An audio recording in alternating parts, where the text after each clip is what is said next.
belly, greasy face, Glock heavy. Feed the safe, talking shit, do not tell me. I don't wanna see that hate, all that shit do not help me. I'm just trying to plead my case to the most high. Pray I see the gates. I was about to Cancun, but we just got the house instead. Covered all of their payment, and now she got the bobblehead. Looking at me like dinner, she said she about to gobble lead. Point the beam like a pencil, and then you gotta swallow lead. Point the beam like a pencil, and then you gotta swallow it. Pack my bag with essentials, I can't forget the hollow tip. Niggas losing they mental, and Satan come demolish it. Niggas all on they menstrual and get the whining like a bitch. Just like iron, they rust. Niggas trying, they luck. Keep it real, everybody out here lying. Save us, steady raising dead. They was out here lying, then dust. Niggas on my head, so the brotherhood is a must. Any hood, I be riding with my brothers that I trust. Know I'm good, cause they slime with their fingers on the clutch. Money piling like I'm trying to make it stack in the rush. One west to the death, and that ain't even enough, cause I'm coming back. I ain't never done with that. Gonna hit and spread your lies. I'ma let you run with that. Wanting me to spread the thighs. I ain't having fun with that, nigga. Hell no. Now she wanna chop it up like a lumberjack. Got some exes popping up, trying to run it back. Want me come and hit the hole like a running back. If the Lord take a soul, ain't no coming back. All my soul couldn't fold like 100 racks. I'm down for my niggas, I up for my niggas. I go and do the time, stay stuck for my niggas. I ride for my niggas, I die for my niggas. One west to the death, no lie, little nigga. I'm down for my niggas, I up for my niggas. I go and do the time, stay stuck for my niggas. I ride for my niggas, I die for my niggas. One west to the death, no lie, little nigga. The full Nicky on my waistline like a big nigga. No limit, I'm a tank, close game, hit different. We focus on who around, not concerned with who's missing. My boots digging, never been a house shoe. She don't like it, but she love me. I can tell when she want me. Tell, then I zip the body bag like a onesie. I'm dropping every day, let my feel clumsy. Through the pain, but we don't find shit funny. I know enough that I don't know shit. It's one thing I know this. Never bite the hand that feeds you. Never lend a whole shit. We don't want half of the world, man. We coming for this whole shit. But in the world, I was known to pack a bag like a road I'm trip. In the den with the lions. I be living this in real life. Ain't everything, but you gon' lose your soul. That's a real price. Getting led by a coward. I don't know what that feel like. Black on black, toes to my head. I can't kill Christ. I'm down for my niggas. I up for my niggas. I go and do the time, stay stuck for my niggas. I ride for my niggas. I die for my niggas. One west to the death, no lie, little nigga. I'm down for my niggas. I up for my niggas. I go and do the time, stay stuck for my niggas. I ride for my niggas. I die for my niggas. One west to the death, no lie, little nigga.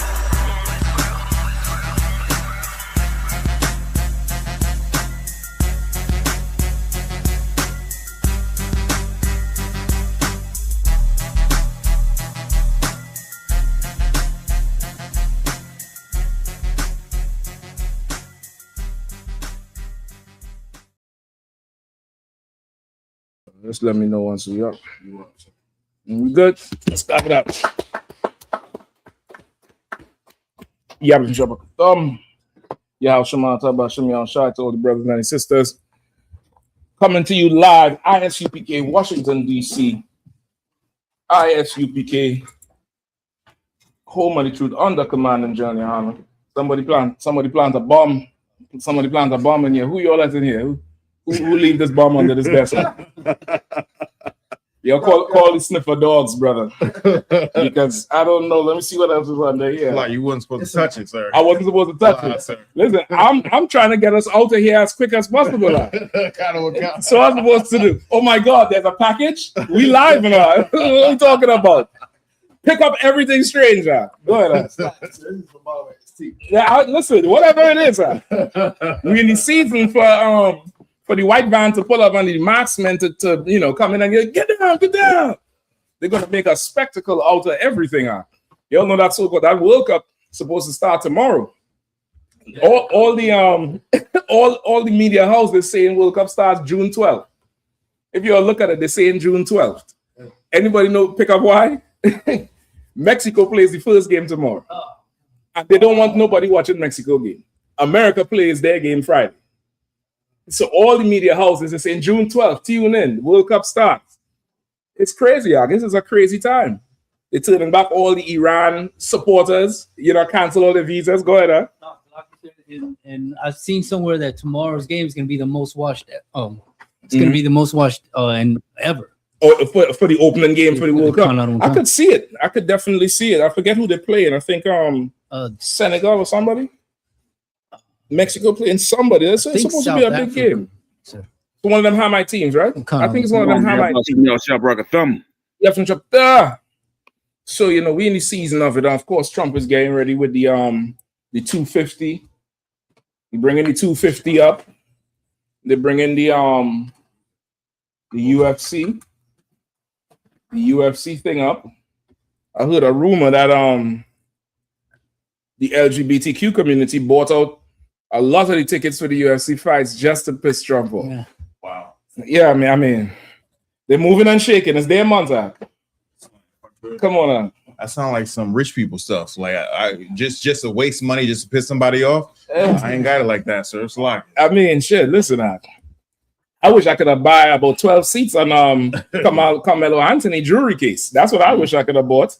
You buying seats to go piss off the white man. I wish I could have buy 12 seats for any nigga and Latino USA to go sit on that jury for Carmelo Anthony, because that jury there look like white mothers and an old school. I can't even call them Republican. You have to call them GOP. They're so old school white men. You get the point? You can't call them Republican. You have to call them the GOP. You get the point? okay. It's bad out here for us. It's absolutely rough, but this is the right place to be. We in the season of absolute chaos, and the prophecies are coming to pass. Yo, bear with me. I'm trying to get this thing up. We ain't got no more Frank oil. The oil is done. The little oil, the little vial of oil. We ain't got no more. Right. So, of course, if anybody have any questions, we're gonna try to rock it out tonight for sure. Yeah, this. You're supposed to be dropping that. Yo was baptized in the cold and that motherfucker. Let me see what we dealing with here. Yeah, that's what it is. Yo was being liberal. You call it being liberal with the damn thing. You know what I mean? So you can give me that blue background or another one. Okay. You know what I mean? Give me another one a little bit more lively, a little bit more up with it. You know what I mean? Okay. Of course, I.S.U.P.K on the command journey. Yahanna, hard working man in Israel. Give him a hand, putting everything together for us to fully take over this zone, because it's coming out. It's coming. The chaos is already out in the streets. Prophecies is what's going on right now. Absolute biblical prophecies is what's going on right now. You dig? Okay. So let's rock with it. We're gonna get into some tonight. Okay. I have a question, sir. Mm-hmm. Yeah, a lot. Okay, so everything that happens is because the Most High wants it to happen, right? No. Okay, because when a sister gets molested or a young boy gets raped, does he want them to get raped? No. When the sodomite wants to go blow a rod, does he want the sodomite to do it? Lies. Okay, let me rephrase that, sir. Please. Please rephrase your question, counselor. I treat you like we in court. Okay. Yeah, I mean. Okay, so when we get corrected by the Most High, right? Mm-hmm. And sometimes the correction is harsh, mm-hmm. and it's through a heathen, mm-hmm. right? I'm listening. Can we pray for the get back? What you mean? Like, okay, for instance, let's just say I was speeding down the highway, mm-hmm. and I get pulled over because I was speeding. I shouldn't have been speeding, mm-hmm. but the cop, he gave me a ticket, mm-hmm. and now I can't go to the next game because I got to pay this ticket, right? I'm glad to get a ticket. They shouldn't go to the next game. After seeing footage of the ripping apart the damn city and pulling down the damn lines and shit, I definitely I low-key want Knicks to lose out, because I don't understand. You're winning the series, you're sweeping everybody, but you're beating up fans with the opposite team's t-shirt. Is it that serious? No, y'all ain't beating up Con Edison. Y'all ain't breaking up their stores. You all ain't doing nothing. Outer Stater is the one who shot the insurance man. Not that I'm saying you should shoot him, but if you get what I'm saying, you remember the head of the insurance company, the dude who went up and yeah, it was nobody from New York did that shit. Lie, sir. So that's what I'm saying. Like, okay, at some point now, you know, we really have to detach from the sports, which is what Commander Yahanna was saying. Unfortunately, what the situation is, this is what you want to do, probably pull that table forward and use this table to sit on. You know what I mean? And you could just sit with your back this way because you're going to block the walkway right there. All right? I will just adjust it as people come in, right? So, what unfortunately, we cleave to sports because of oppression. You understand? Okay. Oppression makes us cleave to sports because teams become our national identity. Teams become our culture. Teams become our source of self-esteem. Teams become, you know, very life. Teams become inheritance. You understand what I'm saying? Okay. It becomes that thing. So it's like a catch-22. You're rooting for a team because that's where your whole identity coming from. Get the point? Daddy was a cowboy, and granddaddy was a cowboy. I'm gonna be a cowboy. You understand what I'm saying? So now, if you see somebody from another team, your reaction to it is like somebody from another race, which is what old wars was about. Old wars was about nationalities fighting each other. The Roman Empire versus the Ottoman Turks. That was a race war. That was kingdom against kingdom. You get the point? Okay. Now, you had gladiators in the arena and all of that. The whole mishmash of it is to make sports something desirable to both the athlete and the spectator. And all that now, the aggression that would now go to your Con Edison or your government or your lawyers or your mayors is gone to the opposing fans or to the opposing team. You understand? And it's a monetized system. It's a monetized system versus raging a bloody war and losing soldiers every year that you have to go rebuild your army in how much ever years.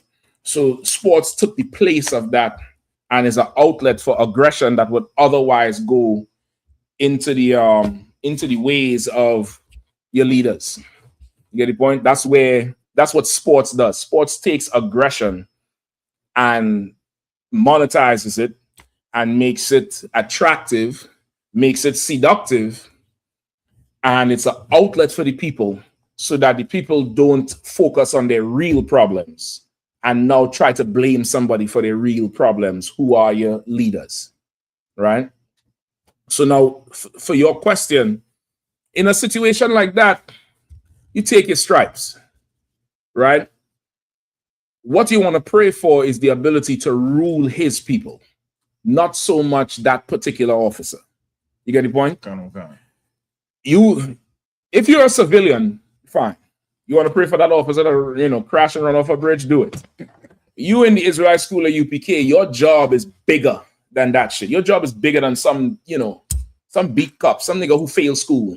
And that nigga don't have no degree and all. He ain't intelligent. He's there because he can't get another job. He just can't.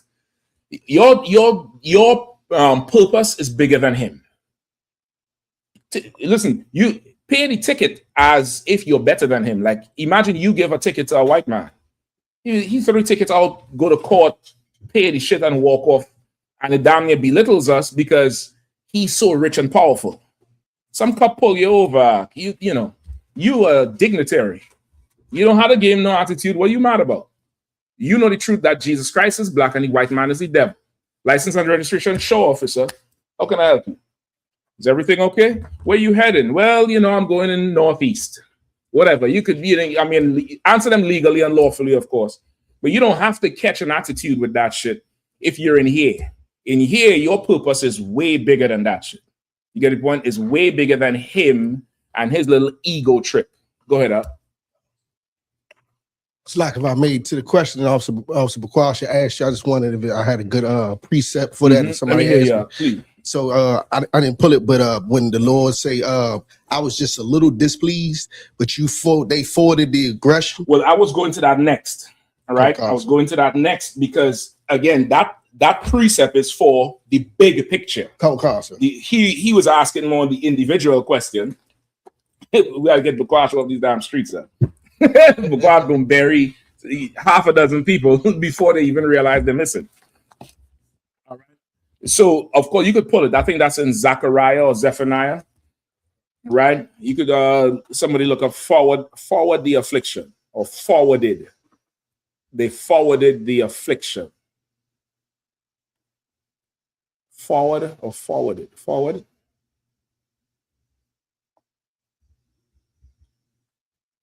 Zechariah 1 and 15. All right, somebody grab that for me, all right? So that's how you want to approach it. All right, Bukwash. Now, of course, you could pray for the death and destruction of heathens. That's fine. You could pray for the Lord to destroy the heathen, to bring them down. I'm gonna tell you another one you could get to after this one, all right? Whoever have this one first, go ahead and read.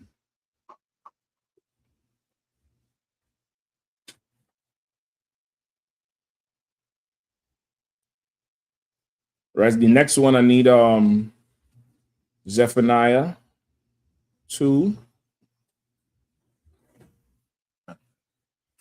That one's there though. It's short. No sweat. No sweat, man. Sweat. You good? It's the book of Zechariah, chapter 1, verse 15. Yeah. And I am very sore, displeased with the heathen. With who? The heathen. With who? The heathen. So this is it. Imagine the Lord is saying, I am sore displeased with the heathen. The one thing to be angry with the heathen, but the Lord saying, you think you angry with some cop who pull you over, or you think you angry with some, official who do you wrong, or with the oppressor for his judgments in the last 2 cases that affect our people. You think you angry about that? Read it again. Come on. And I am very sore displeased with the heathen. The Lord is sore displeased with the heathen. Before Carmelo Anthony, or what's the other brother, Cyrus Belton? Before Cyrus Belton, this was written in Zechariah thousands of years ago. The Lord said, I am sore displeased with the heathen. Go ahead. That are at ease. That are what? That are at ease. That are what? That are at ease. That are at ease. That are at ease. What does that mean? What does that mean? The heathen are at ease. Go ahead. They're comfortable, sir. They're comfortable. They're comfortable. Even the poor trailer park trash, they're comfortable. They're very comfortable compared to our life. You get the point? Compared to how we live, compared to our problems. They are comfortable. They don't have to worry about, imagine if the roles was turned. How would it be if a white man was on trial for, stabbing a black athlete somewhere?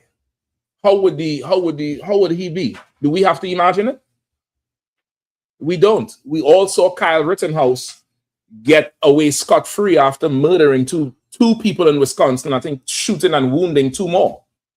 Right or wrong? We saw Kyle Rittenhouse got millions of dollars in donations. Trump brought him to the White House to meet him. He went on so many white supremacist podcasts. They made commercials with him. He got so much help. He was at ease in his case. Went up there and cry and suck his bottom lip. Remember that? And I had to shoot him. And then afterwards, he went on a whole world tour, damn near, for every white supremacist. He was at ease in his case. He was at ease. The judge in his case, y'all could go look this up because his case was televised. The judge in his case, when the prosecutor tried to bring in certain evidence and bring in make a certain case against him, the judge chastised the prosecutor. What's wrong with you? Don't bring that in my court. Check the prosecutor. So much so the judge might have been his defense attorney because Kyle Rittenhouse was at ease, absolutely at ease. No, Carmelo Anthony. You think he was at ease? He was home receiving death threats. I believe that to relocate the brother at one point. That didn't happen to Rittenhouse. You get the point? That I don't remember that happening to Zimmerman. Zimmerman got police protection. The heathen are at ease. That chink, what's his name? Rick Chow. That old chink bastard, slanty-eyed bastard. He is at ease. You saw the protection for his gas station after the verdict? Oh, there's a picture, brother. You need to pull it up. Go to what's the brother? I think it's a brother in North Carolina. Maradakia. Go to Maradakia's page on Facebook. You may have to scroll down some, right? But there's a picture after the verdict where people broke the glass and the windows at the gas station. And they lined up, it got to be about 20, 25 state trooper SUVs around the gas station to protect it with the trunk up. You know, anybody who had experience with the police with them big SUVs, that trunk up means what? The long guns. That's what that means. The long, and they put caution tape around it and packed the gas station with SUVs. They are at ease. They're comfortable. Rick Chow is not in fear of his life. He could take a life. He could take a whole life. Captain Nathan, give him a hand. He was down there in South Carolina. I think he went and interviewed his brother's grandmother, spoke to Cyrus Belton's friends, and reviewed the tape.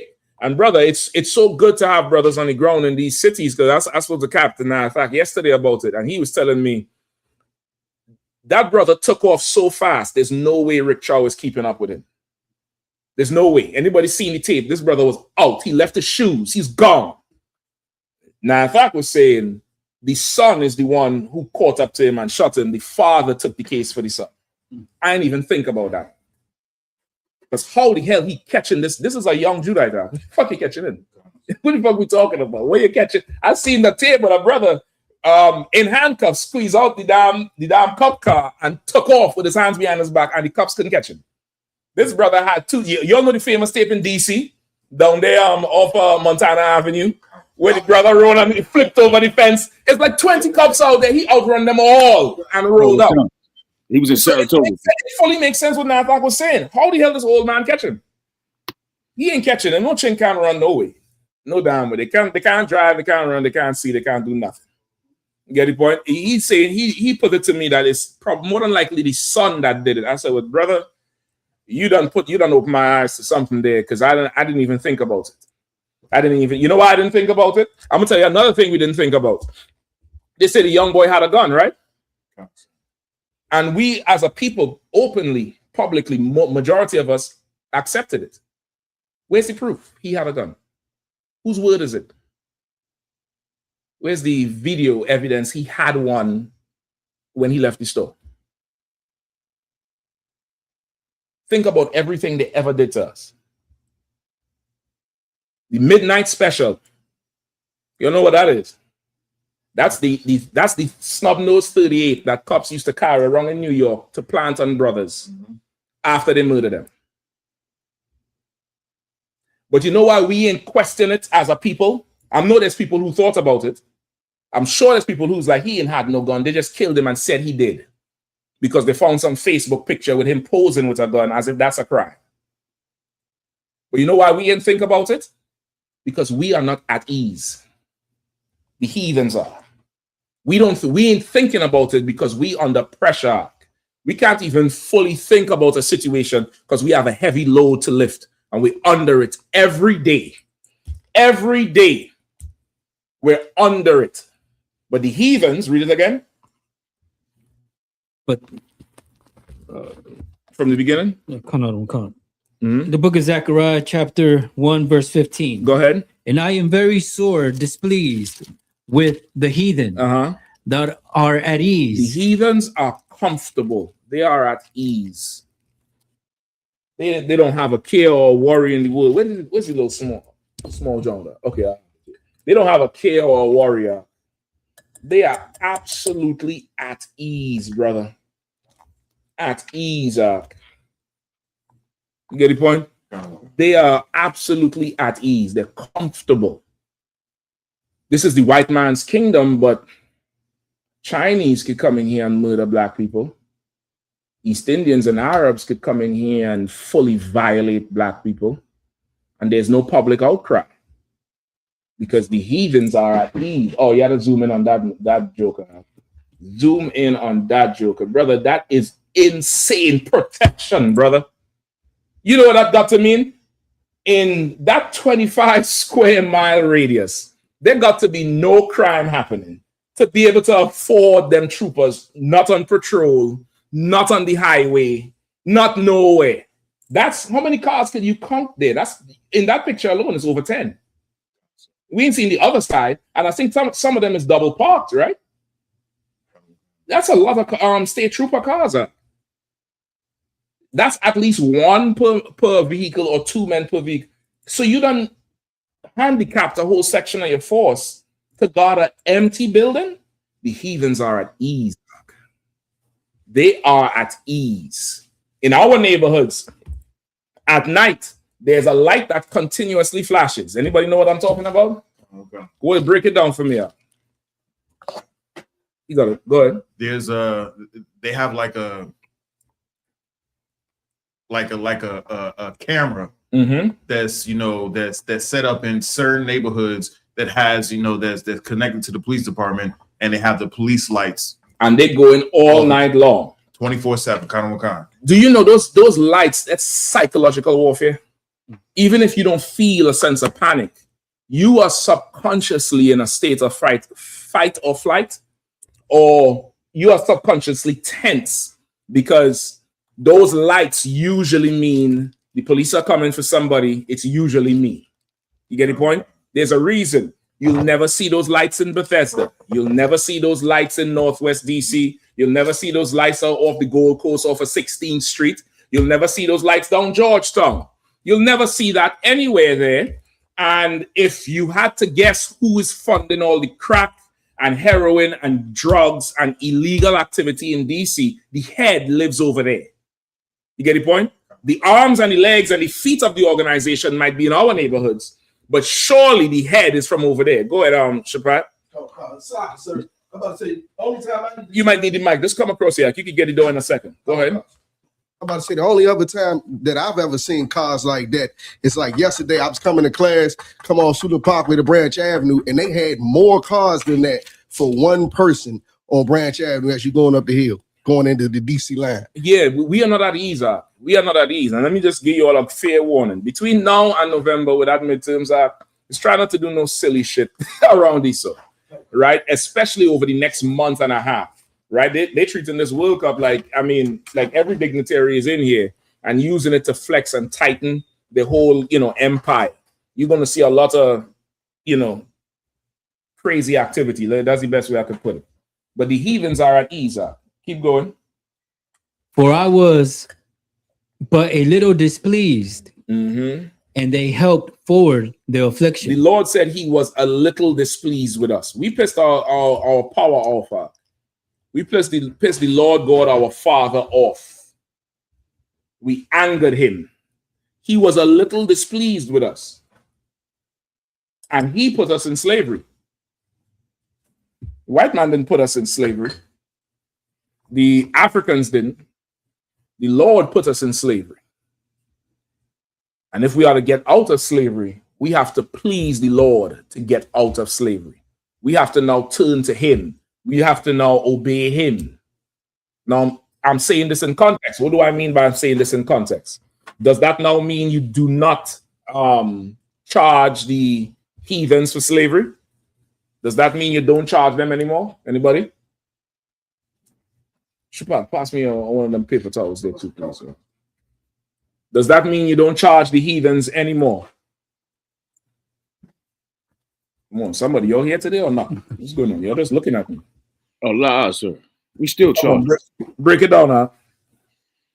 I mean, we still under oppression. They still afflicting us, So we can't just because the Lord is displeased with us at the same time, it doesn't give Esau the right to keep abusing us like he's doing. Absolutely. Absolutely. Like, never forget, no matter what's going on, these heathens do not have the right to do to us what they do to us. They could say, not Carmelo, what's his brother name? Cyrus Belton. They could say he had, I don't care if he had a fucking nuclear bomb in his pocket. It doesn't mean you shoot him dead. It doesn't mean that. It doesn't mean he's running away from you. He's leaving you. He's leaving your establishment. And from the videotape, there is no footage of him taking anything. In fact, when he first went to the store, he went to get something to drink. The little slanty-eyed Korean bastard or Chinese bastard, whatever she is, came up behind him. He started putting stuff back into the fridge. You could see it clear on the video. He started putting stuff back and was trying to leave. He took nothing. The surveillance footage showed, because they have cameras all over the store. It showed it from every angle. He took nothing. He took nothing at all. This whole thing with a water bottle was a lie. So I would dare to imagine that the gun is a lie. If they're lying about the water bottle, he didn't steal anything. They saying he did, but he didn't steal anything. But the heathens are at ease. And the Lord was a little displeased with us. The Lord wanted to punish us a little bit. But the heathens, go ahead. Verse 16. Therefore, thus saith the Lord. Read the end of 15. Come on. For I was but a little displeased, and they helped forward the affliction. The Lord was a little displeased with us. And the heathens, they forwarded our affliction. What does that mean, forwarded our affliction?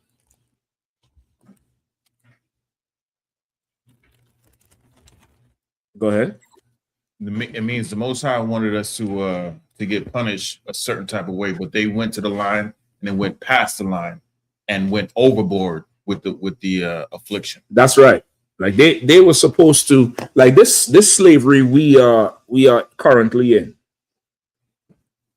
This slavery in the history of the whole earth, you will never find another enslaved people that lost their culture, their identity, their religion, their language.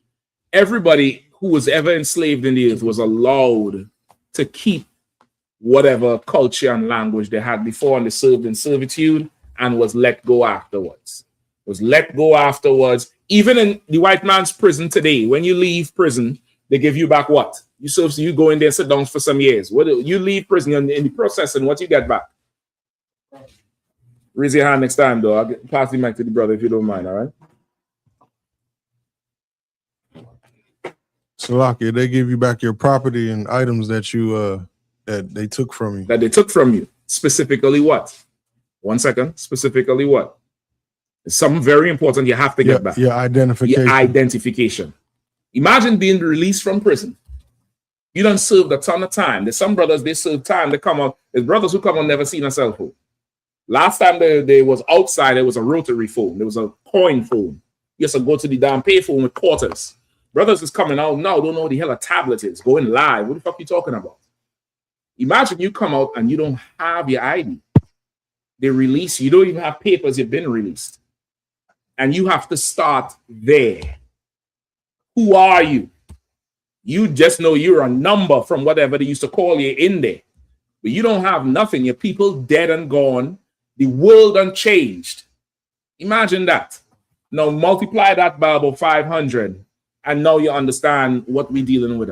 Like they took everything from us. Even the Hebrew. You all know this is where is it? I don't know if you all could see this, but at the bottom of the sheet, are they able to see this? Oh, concept. They can see it. Maybe I have to slide this side. All right. You all know this here is the ancient Hebrew, what the white man calls Amharic, but it's not Amharic at all. This is Eva. This is Hebrew, Ibaria, right? This is the name of Jesus Christ. This is Yahweh Shad. This is the ancient Hebrew. This is what they call the Paleo Hebrew. This is the original Hebrew language. The modern, what they have printed, the printed text, the modern Hebrew language, right? That looks like, looks like chicken scratch. They call that the Assyrian Hebrew. That's what you'll see the Jewish man write. we came up with that style of writing in the Assyrian captivity. You get the point? Why would we have to come up with that style of writing in the Assyrian captivity? Because we was allowed to keep our culture. We was allowed to keep, listen, in Egypt, Moses asked Pharaoh for what? Come on. A few days to go worship. So now what does that tell you about Egypt captivity? We were allowed to keep our culture. We were allowed to be segregated. We live separate from them. You get the point? Come on. This captivity, brother, is the worst. It's the worst. It's the most extreme. The white man is a bastard and he's going to pay because he forwarded our affliction. He made it worse. When it was time for him to cut us loose and give us back our identity, give us a land. All right, you all done served you all time. You all served us. Now we had to build you back. Now we had to do something about this. We had to build you back. We had to give you jobs or whatever else. This bastard keeps oppressing us. Keeps finding some new law, some new way, some new appetite that he could devour us. So now understanding that, Bakwash, that couple who gave you a ticket, what can you pray about him that's going to balance out the last 500 years of known history? Nothing. Pay the fucking ticket. Go to court, stand in front of the judge. He pulled me over. He was kind of rude, judge. He was a little bit rude. Some, or pay the ticket. Fuck him. But you gonna pray now for the gifts that you need to raise this nation up so you could sell his children on the auction block. You get the point? That's what you want. You want to sell his children. You want to sell his people. You want to, you want to have absolute power over his nation. That's what you want. You don't care about none of that shit. You don't care about, some cop pull you over, whatever. Your mission is bigger than that thing.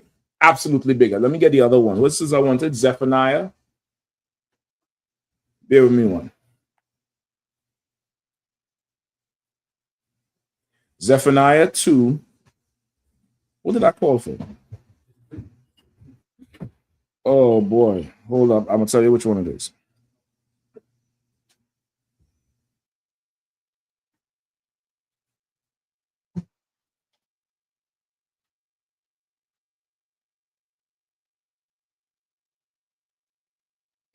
Just escaped me, brother. Hold up. I don't even have a history on this thing. You sure I didn't call it?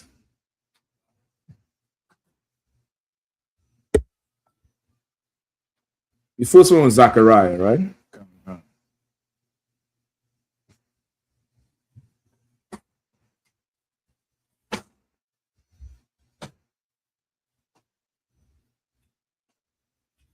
All right, give me this. I'm going to start there. This is not what I wanted, but I'm going to look for the other one. Give me Zephaniah 2 and 8. Start at 8 and read on down. This is the book of Zephaniah, chapter 2, verse 8. I have heard the reproach of Moab and the revelings of the children of Ammon. Right? Moab is the biblical name for the Chinese. Ammon is the biblical name for the Japanese. And the Lord said, read it again from the top.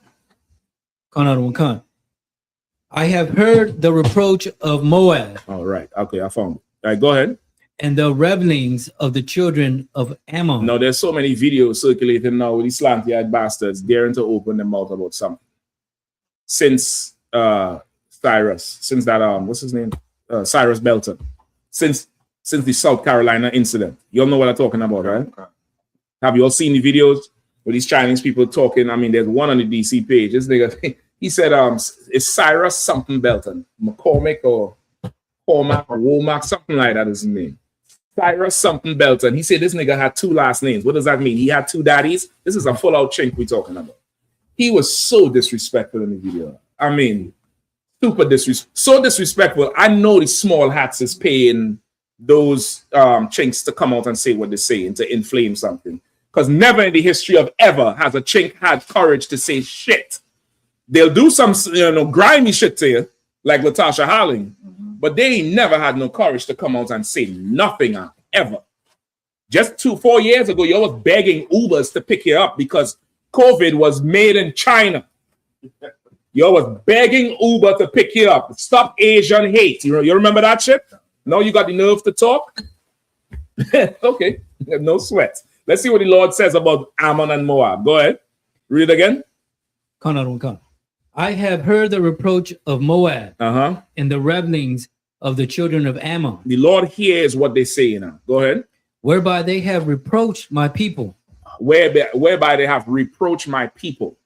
Like what's going on with them right now is not new. They did it before. Zephaniah recorded it. And the Lord said, I have heard the revelings, how they reproach our people. Imagine some nigga who eyes look like this have the nerve to tell you something. Right. Imagine a nigga who, somebody look up Mongoloid in the dictionary. Somebody look Mongoloid up in the dictionary. And you all count it down. I expect one of them ticks to go red in a second. They're going to flag the whole live and just, fuck up the whole goddamn thing tonight. But somebody look up Mongoloid in the dictionary. I might need the old school Webster's Collegiate Dictionary, though. But if anybody has Mongoloid in the dictionary, just say, go ahead and read. Who has it? Mongoloid. M-O-N-G. Go ahead, Shapat. I know you're one DC spelling bee. Go ahead. G-A-L-I-O-E. G-A or G-O? It might be O. Like Kangol, Mongol. Salaki, sir. I got something. Go ahead, I got Mongoloid. Old-fashioned term for a person with Down syndrome.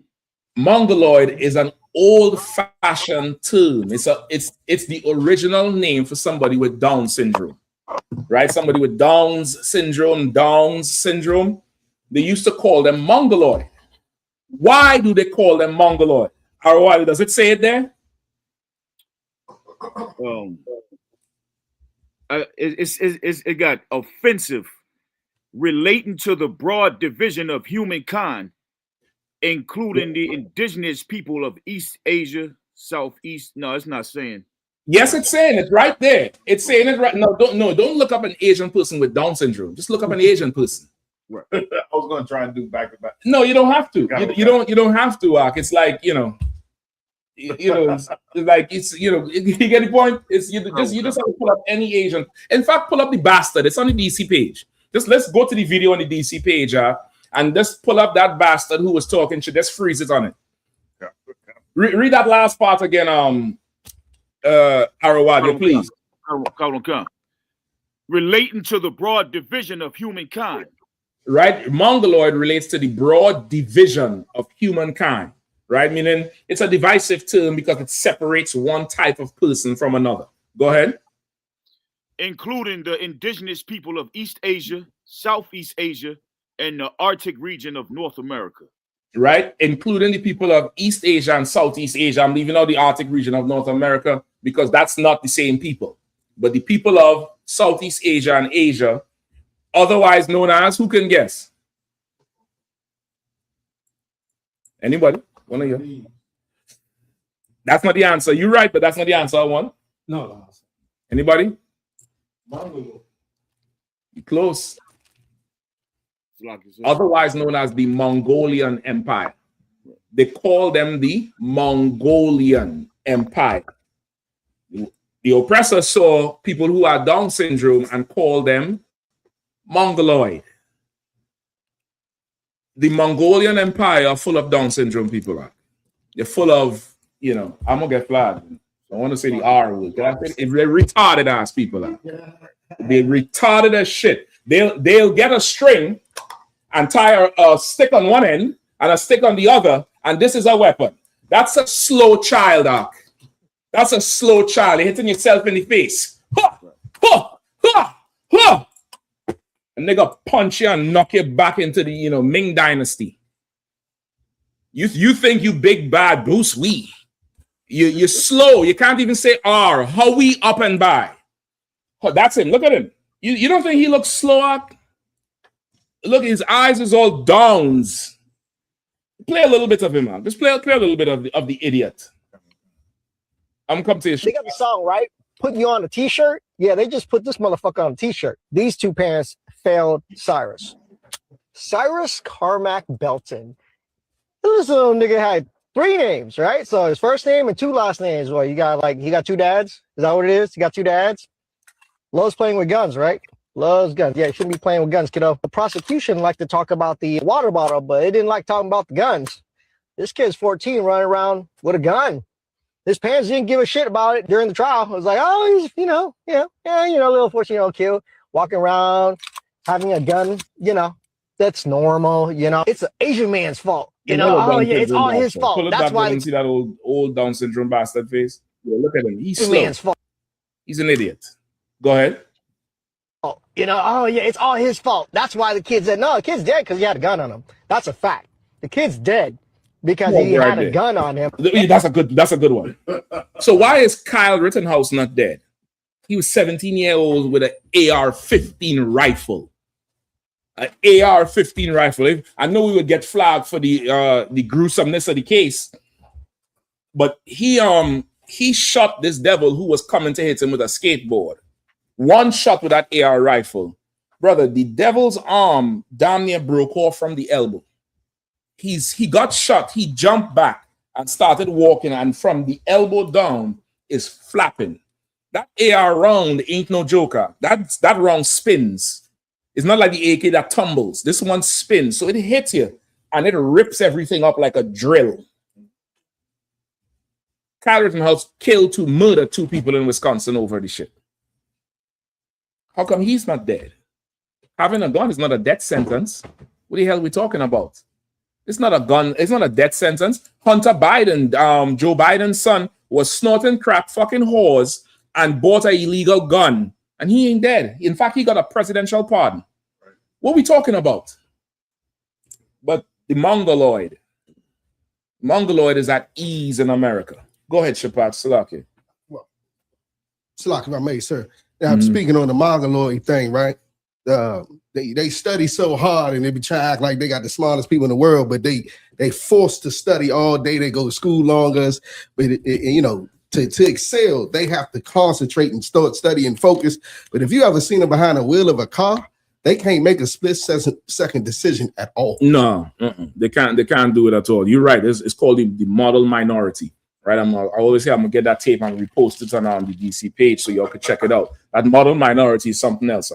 Any brother wanna grab something? Salaki, sir, if I could. Go ahead. I think a lot of these Asian idiots, I think they think that they Genghis Khan. Well, it comes from the Mongolian Empire, right? You know what I mean? That was it. Khan, sir. I just want no sweat. Yeah, to water too. Go ahead, brother.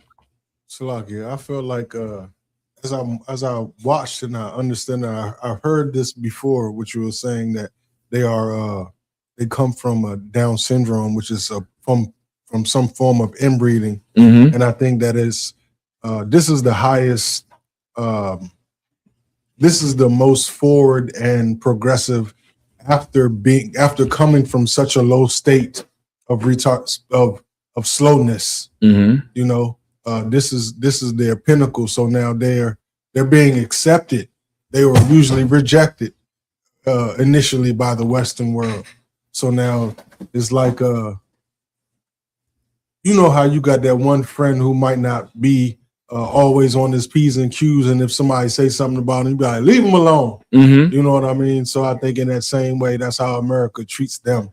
And another thing I wanted to add, I don't have the exact verse, but somewhere in the Apocrypha it says, "This is not our place of rest." That's true. That's definitely in the Bible, in the Apocrypha, is absolutely true. Listen, and what you saying, you just brought something back to my memory. Moab and Ammon are the children of who? Not you, Shapat. Lot and who?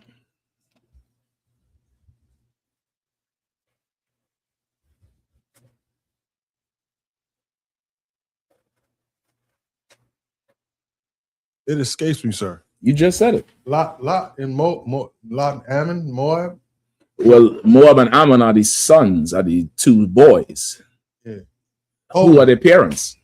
Lot and his daughters. That's right. Yeah. Get the point? Now, Lot didn't go have sex with his daughters. His daughters had sex with him. His daughters took advantage of him when he was drunk. You get the point? Because they lost faith because the earth was destroyed. The earth was over. Go ahead, in their mind. Go ahead. And one, Salaki, as you said, he was drunk. One thing that is never highlighted is that these people do have a drinking habit. Like they have, like they're. It's not a characteristic of them. It's not broadcasted though. Mm-hmm. They have a physical. They have an abusive relationship with alcohol. They have an abusive relationship with everything, but it's not just alcohol. They have an abusive relationship with everything. They beat the hell out of their women. Their society was the ones who came up with what's this, 1.5 children or some shit like that. Their society and the East Indians would either abort the pregnancy or sell the daughter because they were having too many girls, right? Anybody knows anything about biology and what they call natural selection? What is the disposition of men and women in most every species? Come on. There's always more women than men, sir. Why?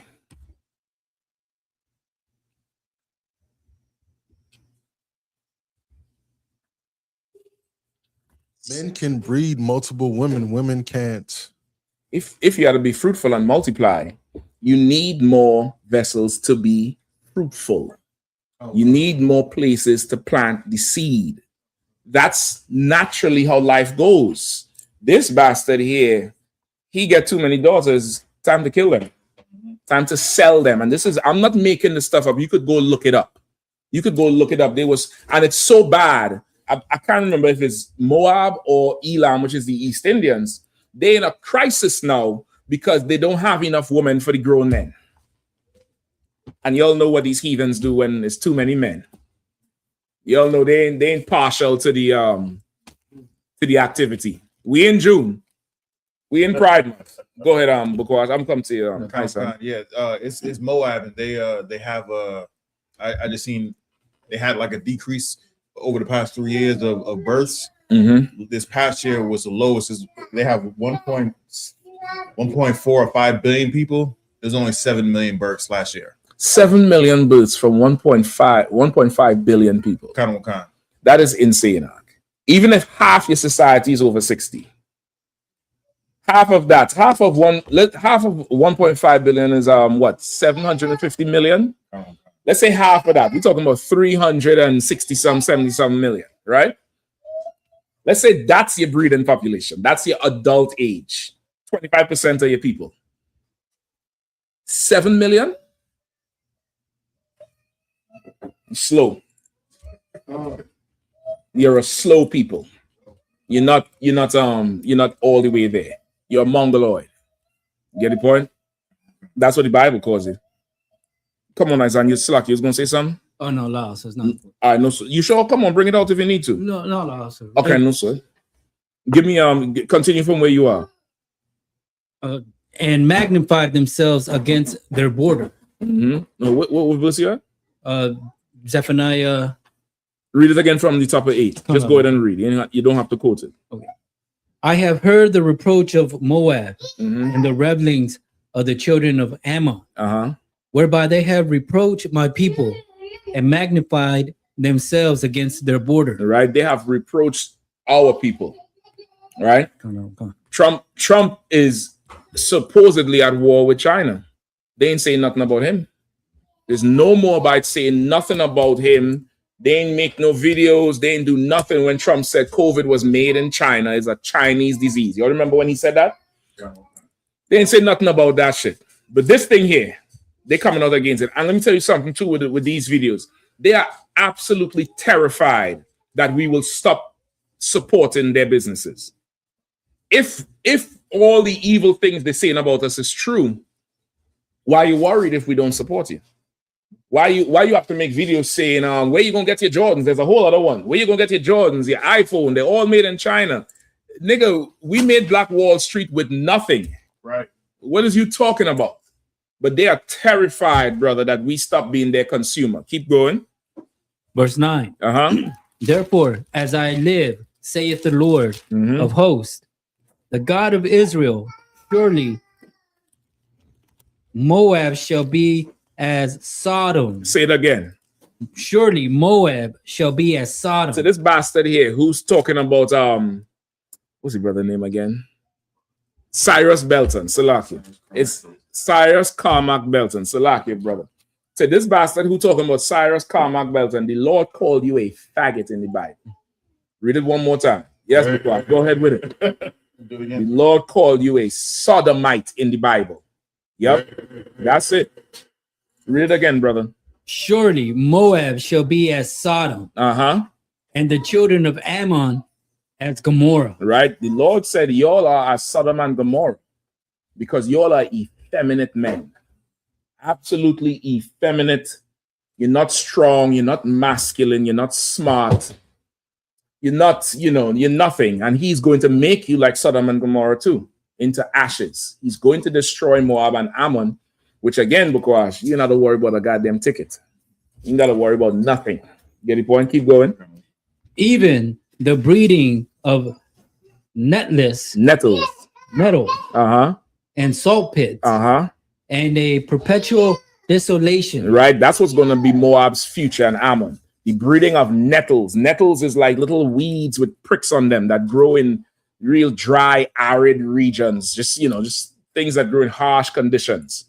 Even the breeding of nettles and salt pits and perpetual desolation. That's the future of Moab and Ammon. You get the point? Ticket what? You want to write another one, officer? You know what I mean? I'll help you pay your salary. I'll help you fill your quota. What do you need? What do you want? You need some more of this money here? No problem. But your future belongs to me. You understand? Keep going.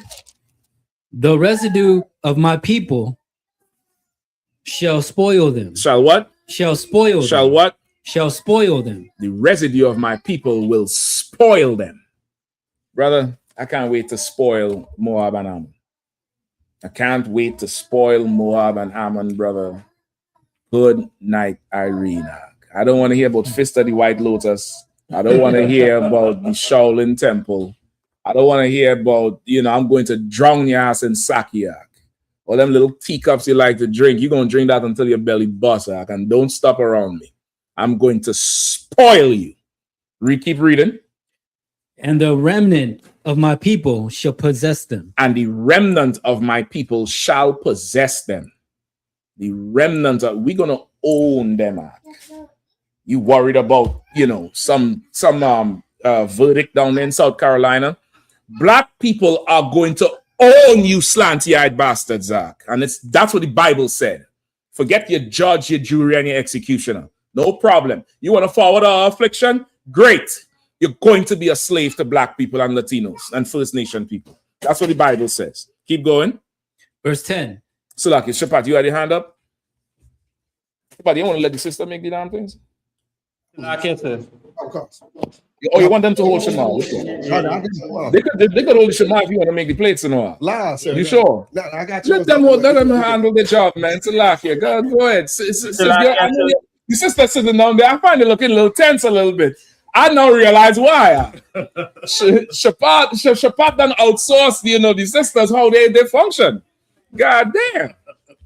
Go ahead, brother. Shit. Salak, if I may. Now I'm gonna say, you was talking about, you can't wait to you only want sisters get no damn glory. You teaching class. Listen, we out there on the pulpit of wood prophesying, getting boot kisses. These sisters can't even get their own thing, brother. Y'all make sure let them sisters do what the sisters do. Let them do what they do. Get them the space to do it, brother, and celebrate that they're doing it. All right, go ahead. No, I'm Salaki, sir. If I may, Salaki on that. I'm about to say, you was talking about you can't wait to spoil Moab and Ammon. I'm just about to say, like they say in the Bible, raise it to the foundation, brother. They're gonna get theirs, Doc. They are going to get theirs. Give me it, Izan. Verse 10. This shall they have for their pride. For their what? For their pride. For their what? Their pride. This is what they will have for their pride. That's a prideful bastard. Right. He's proud as hell. Imagine some Jewish cat in Germany with a knife or a gun, whether it's a little 6-shooter or musket, and some German murders him, knowing the history of Germans and Jewish people. You think he would get up there and say that, or a German would get up and justify it? You are a proud bastard, Ammon and Moab. You proud as could be. You see the cup, it's only half full. You remember Bruce Lee with that stupid ass wisdom? Of course it's fucking half full, nigga. Of course. For your pride, keep reading.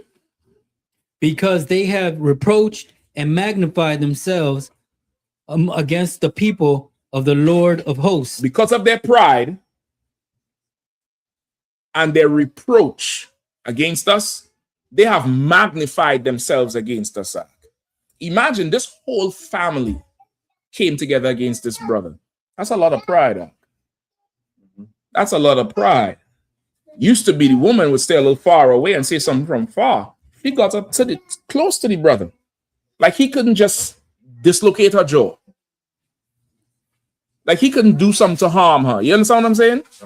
They magnify themselves against us. Their child who would take your order in the store, who is now grown, he has the guts and the gall to not want to murder one of our people. Keep talking. I like to see it because I know they will earn the judgments that's coming to them. They would have earned the judgment that's coming to them. Stop Asian hate my ass. Who's going to stop the Asians from hating us? Who's going to do it? Go ahead. Verse 11. One second, Azam. Come on. I'm starting to get this air that the American way is to hate the Black, Latino, and First Nation people, and even have a bloodlust for it. Of course, that's the Pledge of Allegiance. The Pledge of Allegiance to America is you have to openly display your hatred for Blacks, Latinos, and Native Indians. Nothing else. You don't have to recite the anthem. You don't have to, pay your taxes. Once you could openly prove that you hate Blacks, Hispanics, and Native Indians, oh man, you're as good as gold. You are fantastic in the eyes of America. It's a pastime. You get the point? Which is why Christian preachers always turn on us anytime the heat is on. Which is why that group of faggots, them purple pigs, the IUIC, which is why they said, who the hell is Trayvon Martin? Who cares about Trayvon Martin? You remember that tape? I know a lot of you all ain't seen that tape. Oh, I'm gonna look for it. If you could find it, Bukwash, you could pull it up. Somebody, if Mathaya is on, he might be able to find it and send it to Bukwash, because you ain't gotta try to pull it now unless you have the time. Right? That big old big-eyed Cyclops bastard who with them purple faggots. When Trayvon Martin got killed, him and the old retarded Levite one, he said, the white man tell him stop. Why the hell he didn't stop? If you don't want to obey the white man's power, you're gonna die. They just murdered one of ours. Then the tall bastard, the tall faggot one, he got up and said, Trayvon Martin, who the hell cares about Trayvon Martin?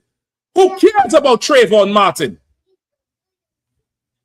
They have to openly show they hate Black people, and the white man would let them do everything. Once you do that, you're good as gold. You're great. For their pride, go ahead, verse 10. Verse 10. Verse 10, they shall have for their pride, because they have reproached and magnified themselves against the people of the Lord of hosts. Right. Verse 11. The Lord will be terrible unto them, for he will famish all the gods of the earth. Right. So this is the main one I want, right? Zephaniah 2 and 11. But of course, you could run it down from where we started. But that's the second one for you, Bukwash, all right? Zephaniah 2 and 11. Go ahead. This is an old school one. Boy, we learned this 7th and 8th. I think this is one of the precepts I've learned at camp. I will tell you about that long before these phones. We would have this little precept book. I still have mine here in the bag. Bukwash, if you'll get your hands on this, brother. Trust me, deadly. You get the point? Then them is days you standing in camp and you might hear the general pull something. You've never heard that precept before, brother. Remember, we didn't have that internet as free as it is now. A lot of these precepts you hearing for the first time on that podium. I remember it clear. I remember the turning to the side, pulling that precept out because I'm on Shema, getting that pen and writing this shit down. It was General Kutham pulled that precept, brother. I was like, this is cold right here. Boom. Read it one more time, man. Come. The Lord will be terrible unto them, for he will famish all the gods of the earth, and men shall worship him, every one from his place, even all the isles of the heathen. The Bible said the Lord will be terrible unto them, for he will famish all the gods of the earth. How does that happen? How does the Lord famish all the gods of the earth? What does it mean to famish? Go ahead. Make them go hungry. To make something go hungry. So how does the Lord famish the gods of the earth? Young brother right here. No, you. Remember, famish means to go hungry. How does the Lord famish the gods of the earth, or to make the gods of the earth go hungry?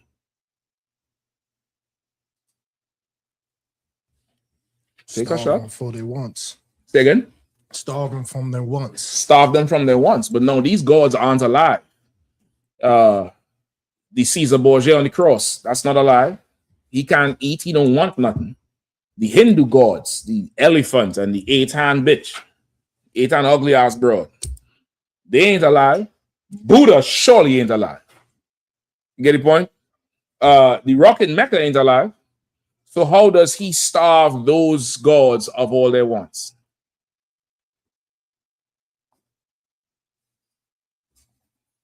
I would say by proving them wrong. Proving them wrong. I'll take that. I'll take that. But this is starving. This is food we're talking about. So how does he starve them? 1 second. Yeah, shut. Hold on 1 second. I'm gonna come to you. You want to pass on it? Yeah, pass on. No sweat. Good shot. Give him a hand. Good shot. All right. Go ahead, Shaw. So like I said, it's something I see like what is happening like with natural, like see when the natural disasters and things come around. Right. Like when it hit them hard, like then they realize hey the gods and them just can't help them. And You close on it, guy. You close on it. So now, okay. You right there. So now if the natural disasters come around and they realize the gods can't help them, you got to tie it all the way. You right there, though. Go ahead, Bukwash. Michael Love says, it's like, sir, by unaliving their worshipers. You close. In fact, I probably had to give it in by starving their worshipers. The gods don't eat. So how you starve the gods? By starving the people. Starve the people, the gods gonna starve. Pull up for me the video in COVID in India. There's a few. Pull up the one with the. Oh Lord, you all know the Indians, they don't bury their dead. They don't bury their dead at all. Go ahead, Shah. Yeah, Slack, sir. Oh, so what? Go ahead. Yeah, I could not hold my peace now. Right? Guess what happened? So what down there battling them East Indians now? Them East Indians think they're the Nazis in Trinidad right now. They arrest a brother, not in his school, but a brother in Trinidad made a post when he's going off on these East Indians. He's talking about how they're so oppressive and they're worshiping a dead God and we the children of the Most High. Nigga damn near did a speaking. 2 days later, they sent police to his daughter, arrest him. No charge. You could in Trinidad, they could hold you for 48 hours without a charge. They could just hold you. And this is all stemming from a police execution that they're trying to cover up. So a lot of the protesters, they're just arresting you to try to slow down the protest act. I mean, so I was facing Krishna, Lakshmi, Vashti, Kali, everybody down there. He facing the Sanatan Dharma Mahasada. You get the point? Go ahead, so and so like I said, and even as I say, watching this slanted eye bastard here, right? have a lot of them as well down here as well too. So it's like you naturally have let me say an influx of all the heathens and them, and thank the Lord for the I.S.U.P.K under Commanding General That's right. Yahanna. Again, you know, it's like this without, you know, the black men or righteous black men of the Lord making sure that remnant survive. It was a real test. And every time when you go back and you read the records, and especially as I see like scriptures like these, is like gold. Because now understand why the Lord must bring them to this position, because of Right. what they are doing us currently. And in order to see, as we say, through that lens, a righteous black man must explain the same. Yes, like yes. Yeah, you're absolutely right, because without it, you're gonna be angry and frustrated and not know what to do, not know how to act, not really know the proper way to think or have a reaction towards them. You get the point? Somebody else was gonna say something. Go ahead, brother. Salakia, sir. Go ahead. This is the Confederate. Hold on. Shapat, you hear how happy he is with the food being served by the sisters? That nigga singing praises to the most high power for this food from the nurturing hands of these sisters. Your hand too hard for them plates, brother. You need to punch people in the face and say back up. You get it? But you hear how he's singing, Right. He over there singing praises, brother. Go ahead, Salakia. Salakia. These people are showing us that the Confederate, that they are Confederate against us, the same as Psalm 83 describes, sir. Absolutely, 100%. 100%. That was it. Go ahead, Arawadia, please. Those East Indians, they was throwing their gods in the river. That's the video I want. And they was burning their COVID victims on the beach. Yep. That's the video I want. If anybody could find it. Right? If not, we're gonna move on. You know what I mean? Was you able to find it, Bakwash? If not, I'm gonna just describe it, right? If somebody could find it and send it to Bakwash, let me know. There's a couple of them. There's one where they have this giant statue of Krishna, big blue statue. During COVID, they pray to the statue. And you know, the East Indians, their culture, they bring food to the heathen god. Bakwash, you might want to control this thing here. They bring food to the heathen god. Right? If you ever live close to East Indians, if they have a house, in some corner of the house, you'll see these bamboo poles going up in the sky, going up in the air, and they have flags on them with a little god. If you're able to go close to that yard or that house or that front area, to the bottom of where them poles are, there's a little hut or a little house they make, and in there's a little figurine of the East Indian gods. And every morning they bring milk. They bring bananas, they bring food to feed the god. The god don't fucking eat it. But there's fruit flies with rotten fruit there because they just bring food to these damn gods. During COVID, they was praying to Krishna, brother, bringing food, bringing sacrifice, and more people got COVID. You know what these East Indians did? They pulled Krishna down, broke him. They pushed all the statues down. They said, God damn, who's answering these prayers? The God of Abraham, Isaac, and Jacob, the nigger God, was answering our prayers. He wasn't answering yours. I run a podcast, so right? He wasn't answering yours. Let's like play and do the whole skip thing. Let's go ahead and see it. Come on. Let's see the structure. A video that appears to be a news bulletin by a channel called Shia Waves is being shared on social media platforms with the claim that a large number of Indian Hindus have thrown away idols of gods on the streets. Hold on, put back. I want to throw away their gods. Platforms with the claim that a large number of Indian.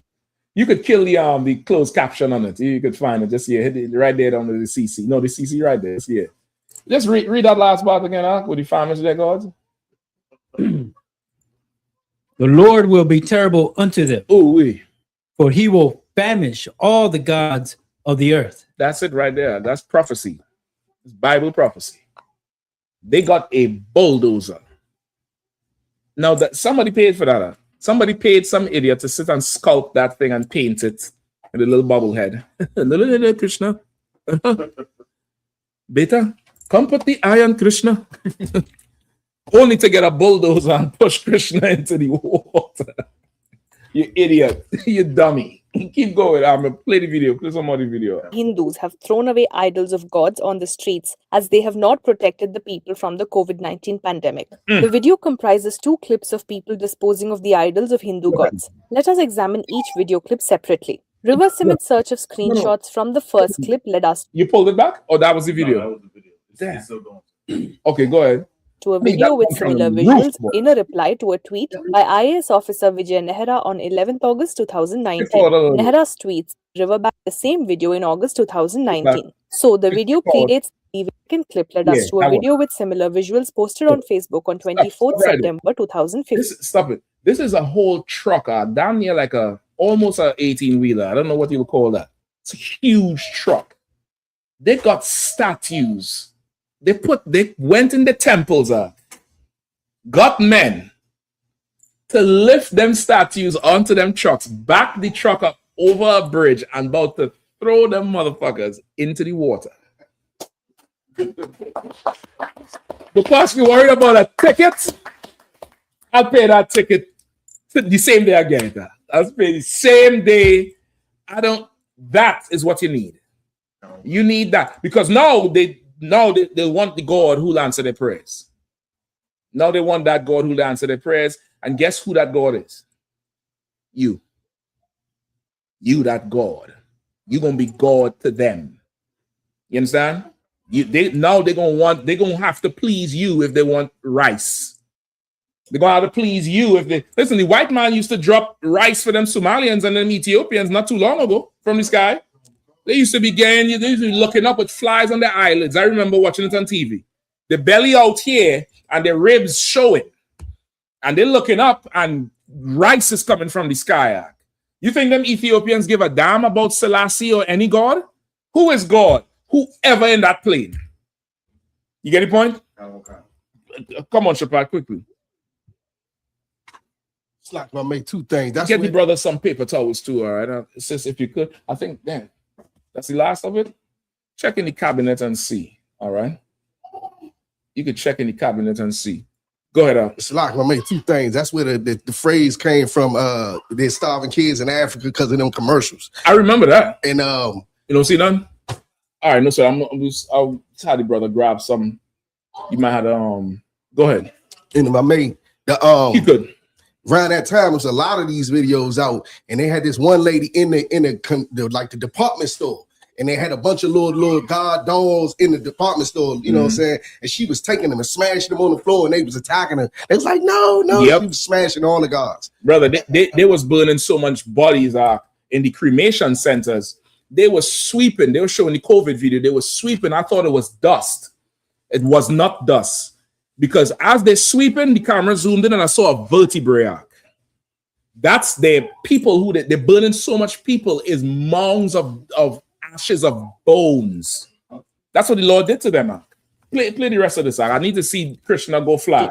The accompanying description refers to the short man fly. Remember the little retarded boy? Let me see the statue fly. The video as showing devotees immersing idols of Lord Ganapati from the bridge on River Krishna on NH44 in Mehboob district of Telangana. We searched for this location on Google Maps and found that the visuals of the bridge in the video matched the Rangapur Krishna Pushkar Ghat bridge at Bichupalli village in Mehboob district. Not find such a headline on the Shia Waves website, but the images in this article. They didn't even want to show that but that's them in the damn river. Brother, the whole video, you could look at this up on your own time.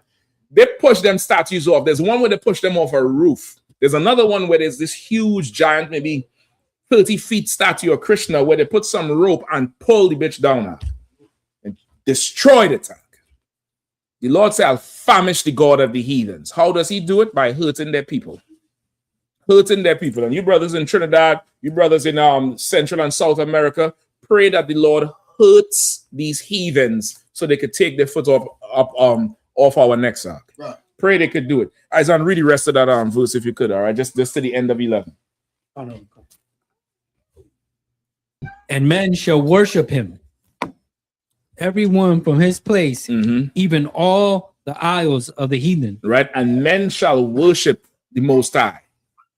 Men shall worship the Most High because they don't turn their back on Buddha, on Krishna, on Kali, on the rockin' Mecca, on Allah, on whichever God you're serving, you're going to bow down to the nigger God.